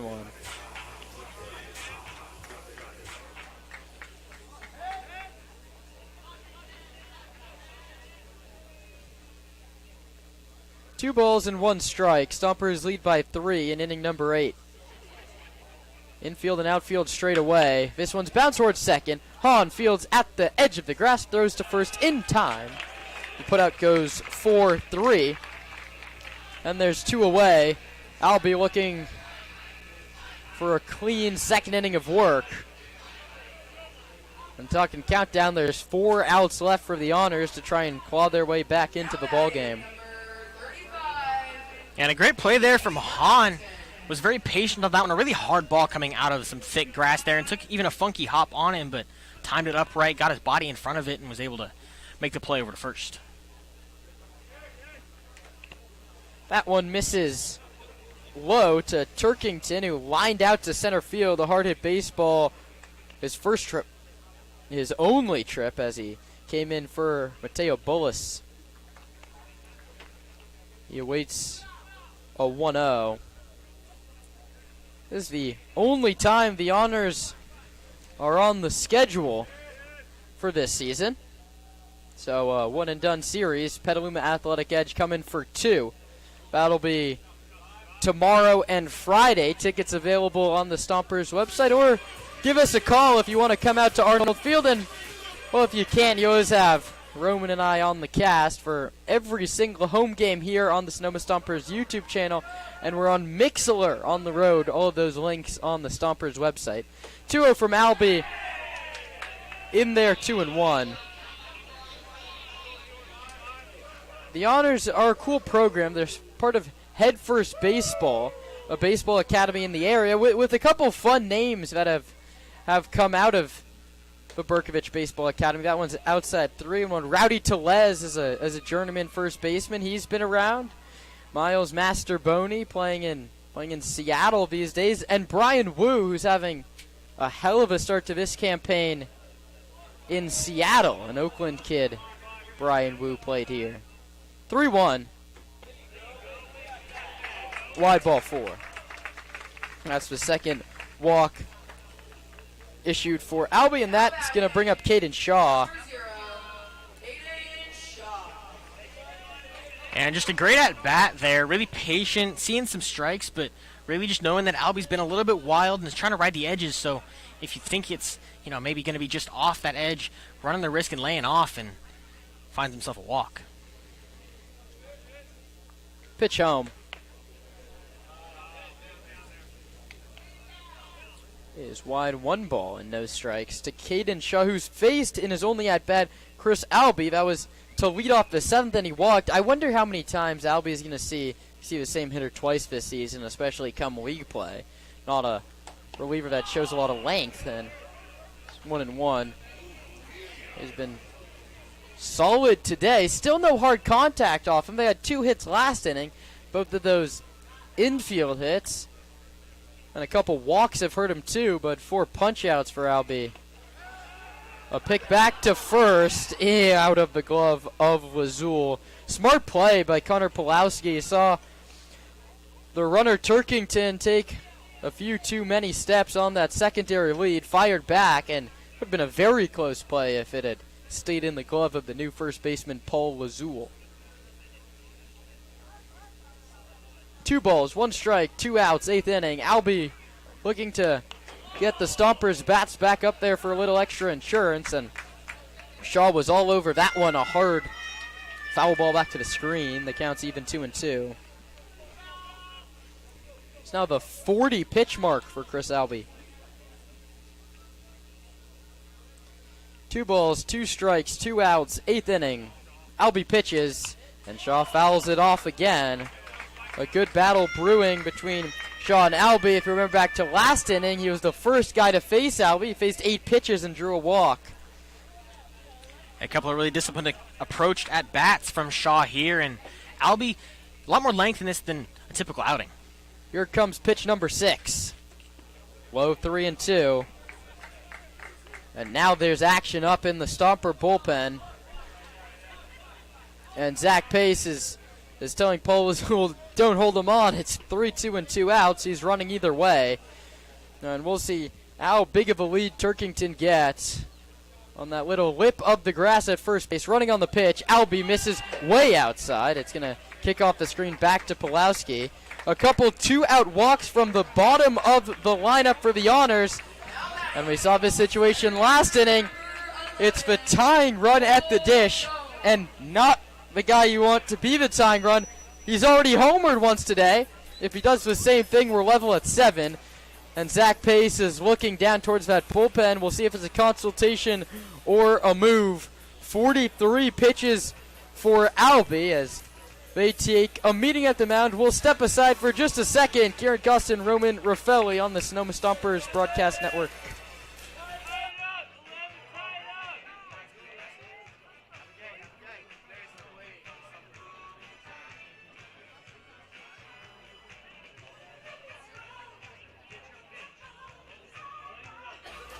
Zach Pace heads back to the dugout, but the drama building a little bit on opening day at Arnold Field. Cole Jones steps up for his 5th at-bat of the game. He struck out, he homered, he's doubled, he scored twice, and he struck out again in the 7th off of Albie. He faced Patrick Atkinson, and in his 2nd at-bat he took him yard. Albie looking to keep him in the ballpark, and in a dream scenario, get out of this inning with a 0. Turkington from 2nd, Shaw from 1st. Albie misses low outside, 1-0. Cole Jones out ahead. Lazul behind the runner. The second baseman Hahn, 1 step over towards the middle. We'll see if Albie runs the daylight play. No need. 7-4, the Stompers lead. The pitch to Jones, foul back to the screen. And a bit of an uncharacteristic swing from Cole Jones there. Not super assertive, just kind of waved at that one and fouled it off. Not something we've seen from him so far tonight. Daniel Shepard out on deck.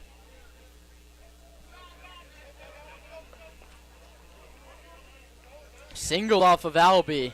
You want to get Jones here. Don't let this inning continue because, might I remind you, that man on deck's the go-ahead run. 1-1 coming from Albie. He checks the runner and delivers. Jones fouls it back to the screen again. And an intense battle brewing here. A high fastball right over the middle. Probably didn't want Jones to get too much of that one there, and he probably got a little bit more than Albie was intending. Certainly a gutsy pitch. 7-4 Stompers, 2 outs, top half of the 8th inning, 2 runners on. Chris Albie against Cole Jones. The 1-2. Outside and high, 2-2. Here you go. 2 balls, 2 strikes, 2 outs, 2 on. The right-handed pitcher Albie against the right-handed hitting Jones. Albie, the sidewinder out of Jessup, works off the extreme first base side of the rubber, delivers, bounce towards short, a high hop, the throw to second in time. Colton Boardman, a nifty play on the high hop. And those left here at Arnold Field breathe a sigh of relief. in the 8th, after all of that, it's no runs on, no hits, and 2 left. The Stompers come up in the bottom of the 8th when we return on the Sonoma Stompers Broadcast Network.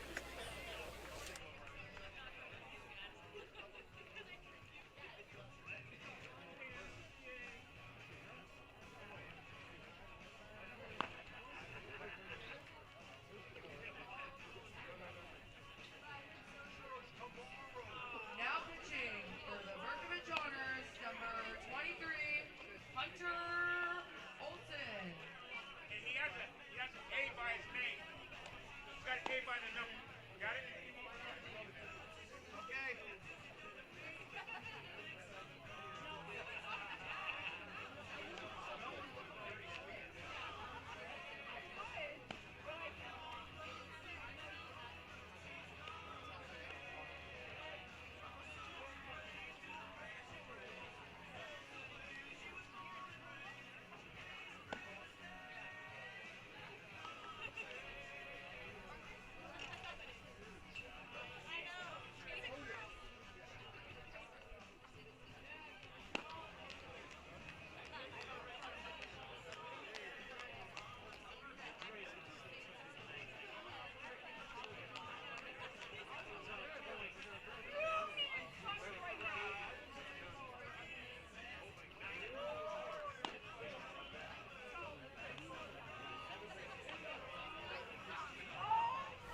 Welcome back inside the Sonoma Index Tribune broadcast booth here at Arnold Field in Sonoma.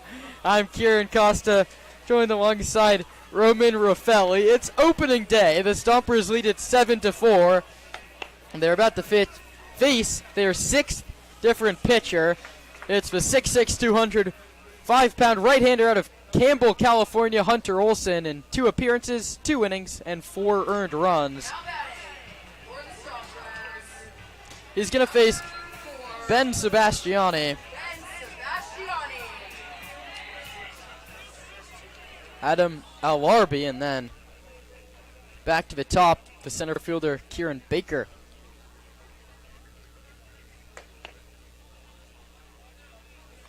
First one misses for a ball. Will Bailey, 1 inning of work. He worked a shutout 7th and picked up a strikeout. And to the Honors' credit, the pitching's been solid. The defense has just been a little shaky as that one misses inside. It's now 2 balls and no strikes to Sebastiani. Came in to replace Cameron Taylor. He's playing out in right field. Open stance from the right side. Olson pitches, and Sebastiani's late on a high fastball. Challenged him and got him. 2 balls and a strike. Petaluma Athletic Edge in town for the next 2 days. We'll see a former Stomper, Justice Brinson, playing for the Edge this season. Sebastiani late on the fastball again. Challenged him twice. He missed with a breaking ball to start the at-bat, and he's trusting his heater since then.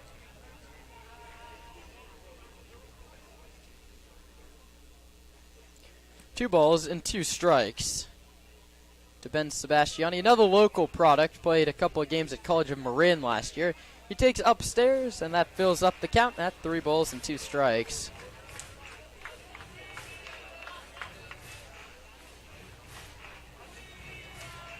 For the Stompers, 1 in the first, 3 in the third, and 3 in the 5th. A couple big crooked numbers have gotten them to this point as Sebastiani's late on a fastball. 3 consecutive strikeouts for Honors pitching. The first for Hunter Olson. And that brings up Adam Albarn. Yeah, and a great pitching at bat there for Hunter Olson. You continually throw the fastball there and are getting swing and miss. Just keep running on it, and missed a couple spots, but was really effective with it. Tries it again and misses low. He can blame me on that one. Just was telling you he's been too effective there. 1 ball and no strikes. I mean, you've gotten a couple today. The 1-0 in there for a called strike, too. I mean, it's a lucky prediction when you get it right and an announcer's jinx when you get it wrong. Arby's popped out to short, popped out to third, and singled. He was caught stealing. He takes high 2-1. And that caught stealing play was a little bit weird. It looked like they were on a miscommunication there. He kind of looked at the batter like he was supposed to swing or something was going on because there was a runner on third as well there with 2 outs and kind of a half-effort steal. 2-1. Is bounced towards the shortstop hole. Gloved by Shaw. Well, not so much gloved. It squirts through. It's the second single for Adam Alarbi. I wonder if he'll be running this time.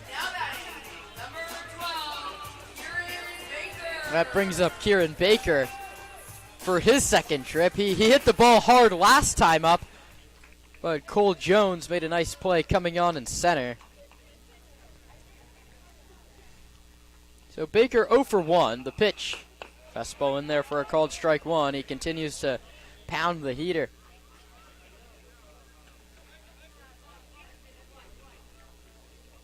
Stompers 7, Honors 4. 1 on, 1 out. Last of the 8th. The pitch is lined towards right center field. No one's going to get there. Mihan was way off the line, and here they come. Alarbi gets a very late stop sign from Dave Ho because was bobbled on the way in, but that's a nice piece of hitting from Kieran Baker. That's a true double.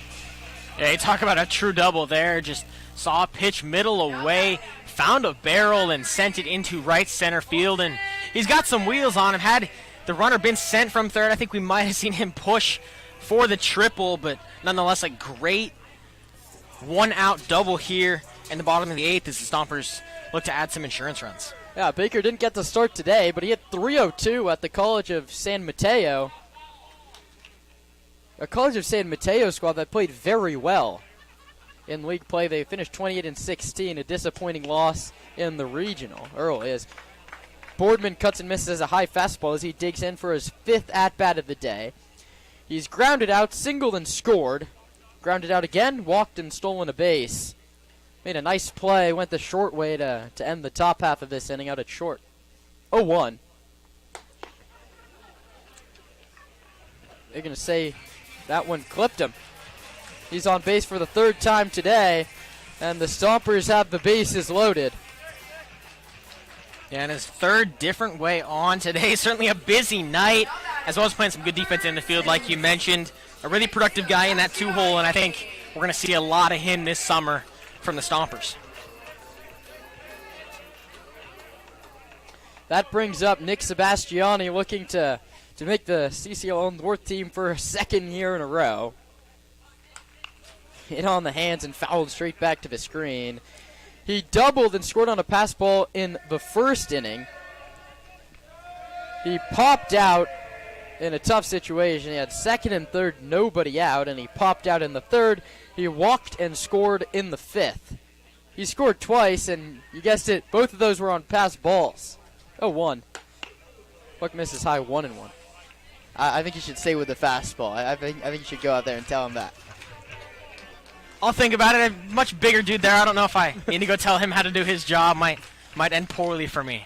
The 6-6 righty comes set. Bases full of Stompers looking to blow this game open in the 8th. The pitch to Sebastiani misses with a 2nd consecutive breaking ball, and Mason Hanshaw does the right thing and turns around and asks where that one missed. Connor Pulowski would be next. 2-1.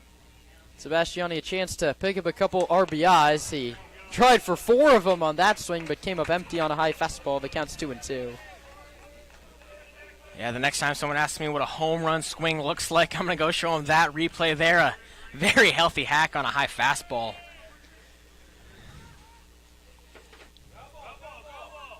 Two home. Sebastiani strikes out swinging. There was the off-speed. It was up in the zone, but it gets Sebastiani swinging. 2nd strikeout in the inning for Hunter Olson, who's now a pitch away from getting out of this inning unscathed. And the big thing that does is it keeps you within a slam. That's what you want to do. Give your offense a chance. Pulowski lined out to the center fielder Jones in his only trip. Came on as a pinch hitter Open stance from the right side. Olsen delivers. Pulowski hits a flare towards right center. Out goes the second baseman and makes a running catch. Garcia in shallow right center took 2 runs away from the Sonoma Stompers. That's a nifty play out at second base with his back turned to home plate. And it's not Willie Mays when you're an infielder, but that one had trouble written all over it. A nice play ends the inning. Sonoma loads the bases but does not score. No runs, 2 hits, 3 left. 9th inning, here we come. Last chance for the Honors. They trail it 7-4 on the Sonoma Stompers broadcast network.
There's a new pitcher for the Stompers who looks to close this one out. That man's the lefty Sean DeBoard, who did not make an appearance for Westmont College. And his first pitch misses inside for ball 1. He was a 2024 CCS Division II championship at the Kings Academy down in San Jose, and that's the last time he faced game action, as that one misses low inside 2-0.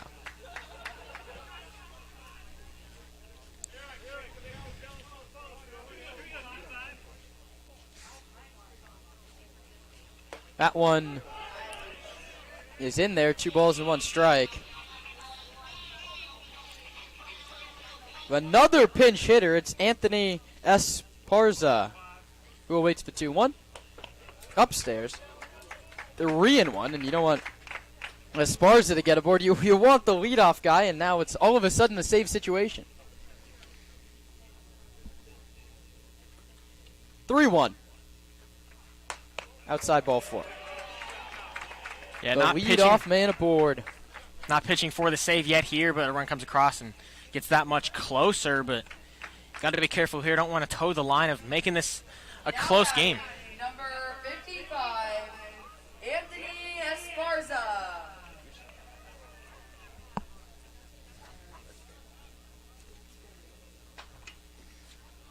Well, this is now Esparza, and he takes high. Buries the runner on first base. The pitch. Cut on and missed.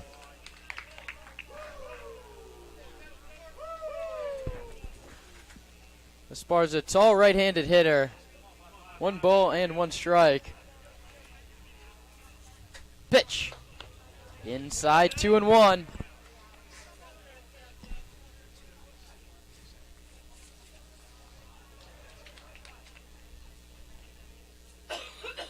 The pitch. Outside 3-1. A back pick to first. Lazul, the swipe tag. Almost got him. Second nice back pick from Pulowski. Yeah, great move there. Wasn't expecting it. Got too much of a lead and even more so of a secondary. The pitch is inside ball 4, and now, not what we wanted to happen, Roman, is high drama on opening day. The tying run to the plate, Zach Pace to the mound, and so is Connor Pulaski and the entire infield. And now we're going to set this scene. Esparza's on second base, Vasquez is on first base, and Evan Berry is going to get his second at-bat.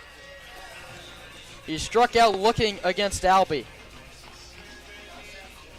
One of 4 punch-outs for Chris Albie. The issue for him was that he walked 3 and gave up a couple singles. So that closes the book on Albie. 2 innings, 2 hits, 1 run, 3 walks, and 4 strikeouts.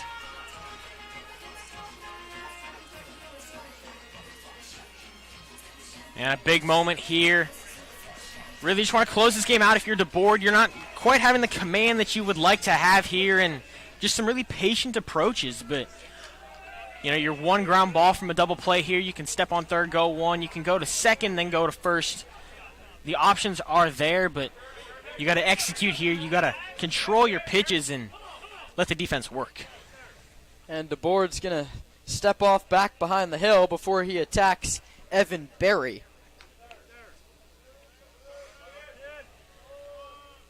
Here comes the pitch outside.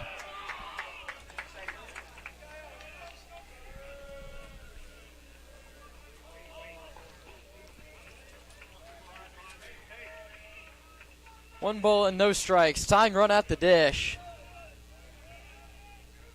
Here it is. Outside corner called strike. Maybe Zach Pace settled down his lanky left-hander just a little bit. Shepler in on the grass at third. Boardman and Hahn double play death. The pitch. Outside, 2 balls and 1 strike. And we're 2 more wide ones away from the go-ahead run coming to the plate in the form of Buccio. Here it comes. Inside this time, 3 balls and 1 strike, and there's action in the Sonoma bullpen.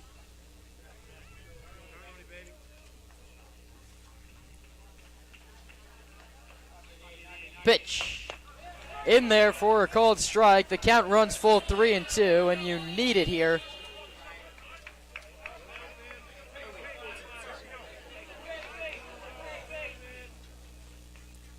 The 3-2 coming from Sean DeBoard. Outside ball 4, and the bases are loaded with nobody out. Yeah, he showed signs of having some control in that at-bat, but lost in there. Pitching for the ground ball, just and that couldn't execute. That brings up Horacio Buccio. Horacio Buccio represents the go-ahead run here in the 9th. DeBoard pitches. Buccio takes up and away. 1 ball and no strikes. A walk's as good as a hit. No place to put him. Jason Olvera warming up in earnest down that first base line. This could be the last hitter for DeBoard. He pitches. Called strike 1. We were cruising right along with a 7-4 lead. All of a sudden, DeBoard walks the first 3 that he faces. And Mike Bungers wants to talk with his right-handed hitting first baseman. Esparza from third. Vasquez from second. Berry from first. The 1-1. Buccio squares the bunt and he missed it. It's 1-2. Bungers called him over to tell him to lay one down. He couldn't do it. And now a big 1-2 pitch coming. Now he's swinging away.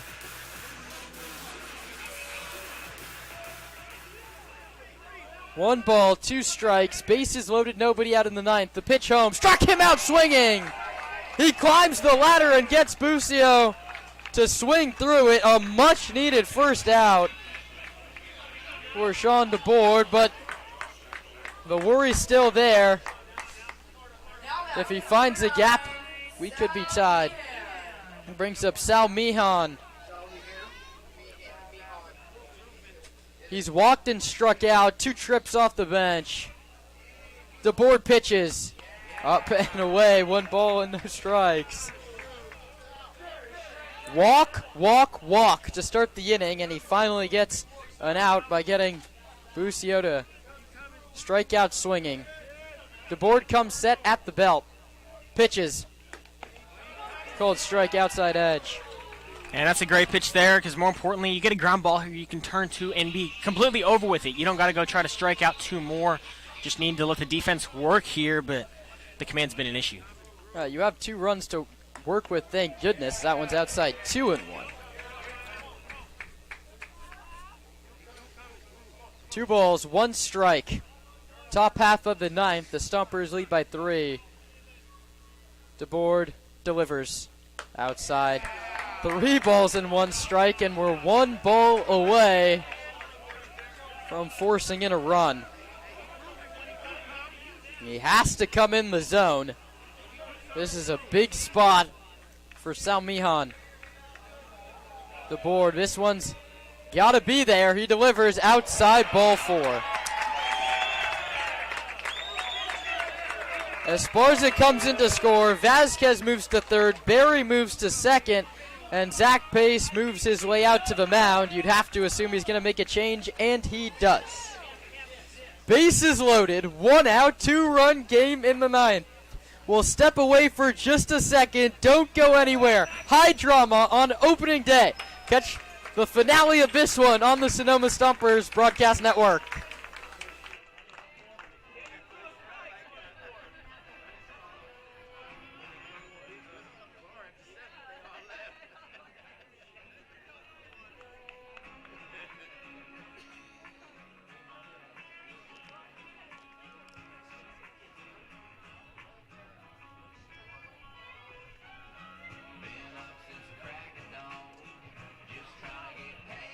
Now pitching for your Sonoma Stompers, number 14, Jason Olvera.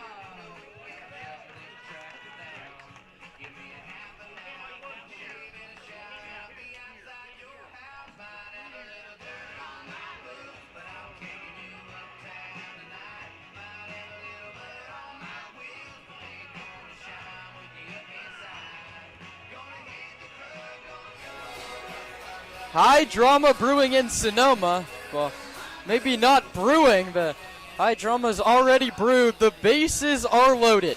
There's 1 out. The Stompers lead the honors 7-5. And a base hit to the outfield ties the ball game. And it's going to be up to Mason Hanshaw to try and do it against the new pitcher, Jason Olvera, out of Los Medanos College. 11 appearances, 12.1 innings. Pitched to a 3.64 earned run average, and he struck out 13. He'd love a strikeout now or a ground ball. Throwing hard from the right side. He's going to face Mason Hanshaw. 0 for 2, a couple of ground balls. That would be just what the doctor ordered right about now. To recap, the Stompers led this ball game 7-4 coming into the 9th. Sean DeBoard came in. Walk, walk, walk. Strikeout, walk. 1 run in, 4 walks. He didn't really put a middle pitch to be hit by any of these honors players. What's got to be, this is a real tough situation for your first of the year, Roman. Well, and that's exactly what you don't want to do when you come in to close a game. You've got a very solid lead. All you got to do is get 3 outs, pack the bags, and go home. But getting in your own way, not throwing strikes, thinking about it a little bit too much, maybe aiming the pitches, just not getting them in there. And it creates a mess for now a second reliever that you got to burn. You got 2 games the next 2 days, by the way, and 1 to follow those. You don't want to have to go burning through the bullpen here, but especially not losing this game to a team that you have by no means lost to. Bercovich, pretty lucky to be in this one right now. Here we go, bases loaded. Jason Olvera with a high set at the letters and delivers. The righty pours it in there for strike number 1. And an Olvera in his spring season, just a 143 batting average against a really solid pitcher out of the pen. A twin killing ends it. A line drive, base hit to the outfield could tie the game. Olvera and Hanshaw battling as Knight's falling over Arnold Field. The pitch is sent towards center field. Moving over is Baker. He's under it. It should be deep enough. He makes the catch. The throw could go to third base, and it doesn't. It skips away, and nobody's going to advance. Oh, my goodness. Maybe the Stompers catch a break. Whoa. Heartbeat flying up after that one. Here's what happened. Vasquez is the runner on third base. He didn't go. The problem was the runner on second base, Evan Berry, was halfway to third. Kieran Baker, who, by the way, made the right play, he threw to third base because I was with the center fielder. I thought they were just going to let the runner tag and score. You try and backpick the back runner. Instead, nobody moves up. And here we go. Bases loaded, 2 outs in the ninth. Olvera misses low to Turkington. And the Stompers did exactly what they needed. They got a break there. They made the play and thought they were just going to be happy giving up the run at home, but not the most confident runner at third base. Didn't think he was going to get there in time, and little did he know the throw wouldn't even go home. Olvera against Nate Turkington, right on left. Now a base hit definitely ties it. The 1-0 is low 2-0, and now you're in a position where you either have to bear down or put one in the zone. The Honors have still yet to pick up a base hit here in the ninth inning.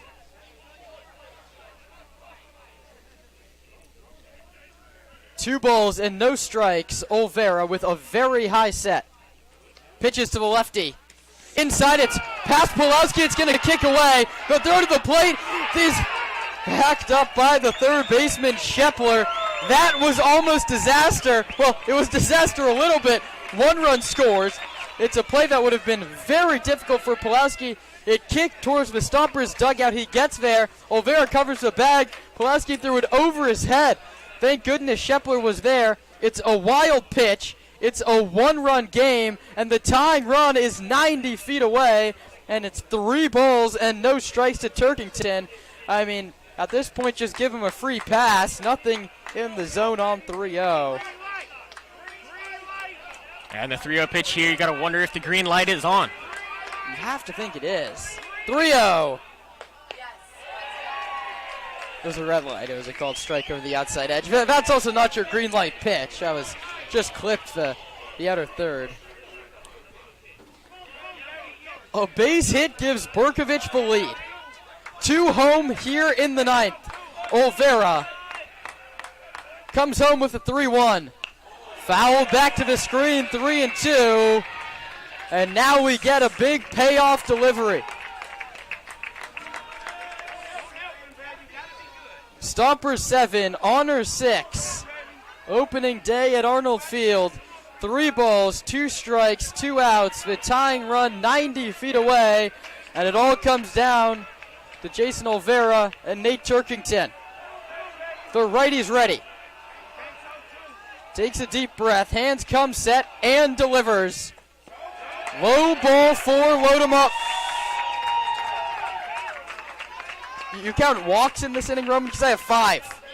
That is right, 5 walks, and this is exactly what Zach Pace doesn't want to start the year. You can't be hurting yourself like this. You got to play with more discipline. You got to play in the moment and not let the moment be too big for you to where it's playing you, and that's exactly what's happening to the Stompers bullpen right now. And now it's Caden Shaw. All he's done after coming off the bench is put together 2 great at-bats, leading to 2 walks. That was against Chris Albee.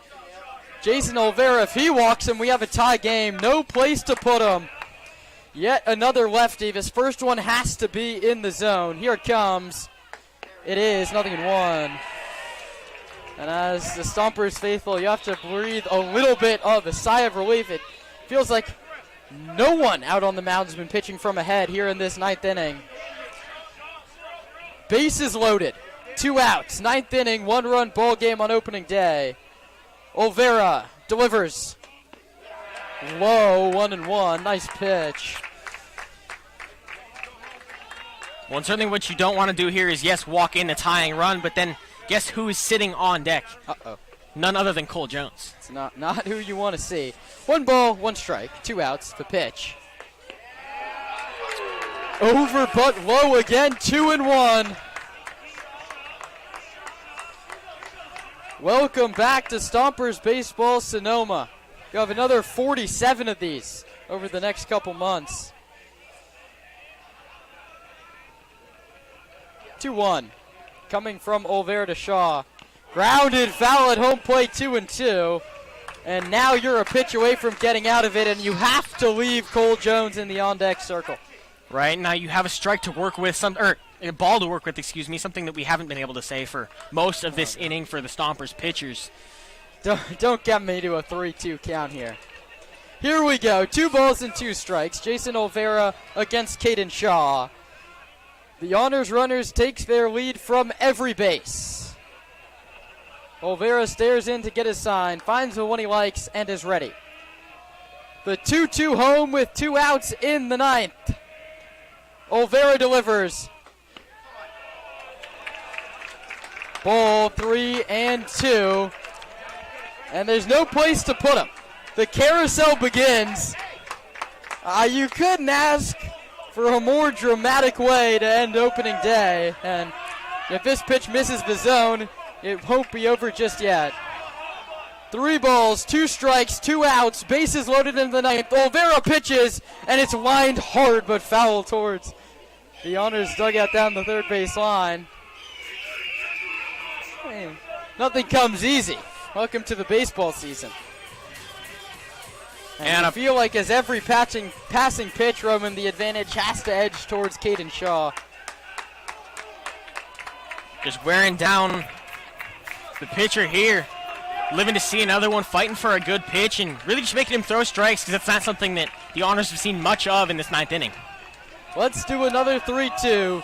Jason Olvera to Caden Shaw. A runner leads from first, second, and third. Here it is. Foul again. The battle continues.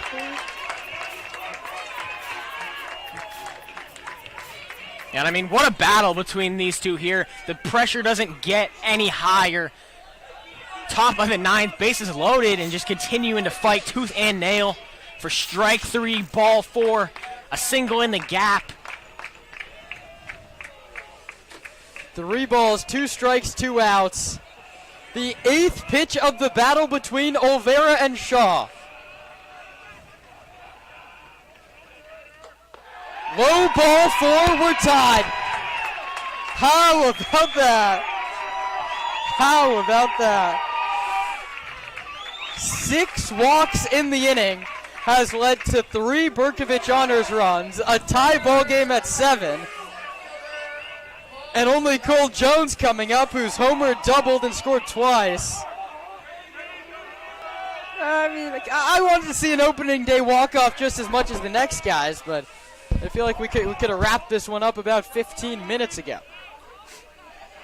All 3 runs are charged to the board. The pitch, Jones takes high, 1-0.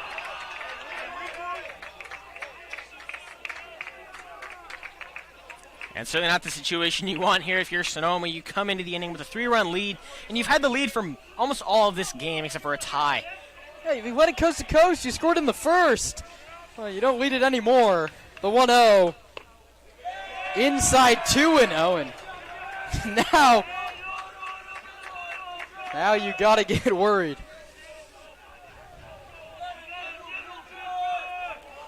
Two balls and no strikes. Sonoma bullpen quiet. It's Olvera's mess to get out of.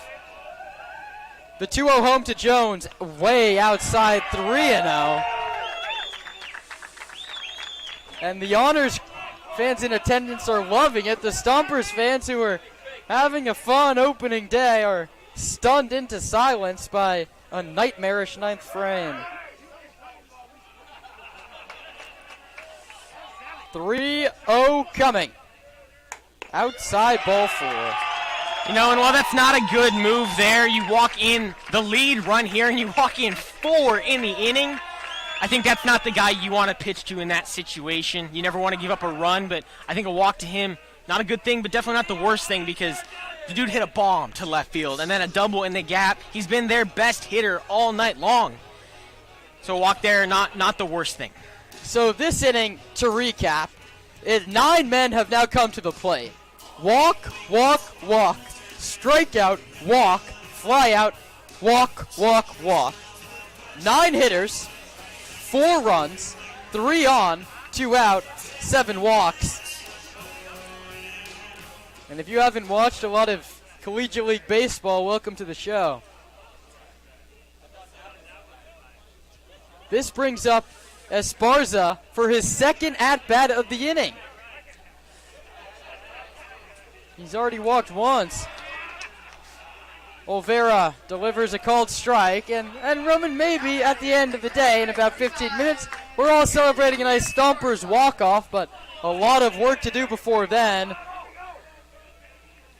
The most difficult of which is getting out of this inning. And credit to the Honors, they've hung around, they've been super disciplined, and let the Stompers snowball on themselves. Via 1, caught on and missed. Nothing in 2. And I don't think we've had an 0-2 count this inning. A stunned Sonoma Stomper crowd looking on, hoping and praying. They're only down 1, heading to the last of the 9th. And time called at home plate by Esparza.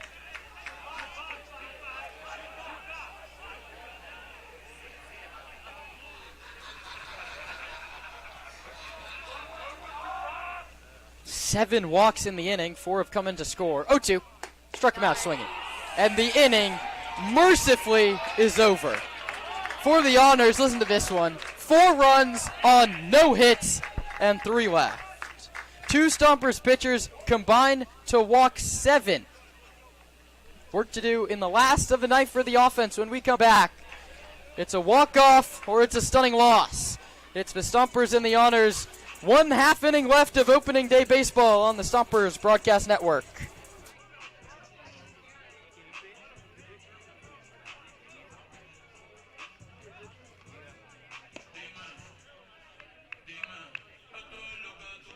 Got this, Gil. Do it.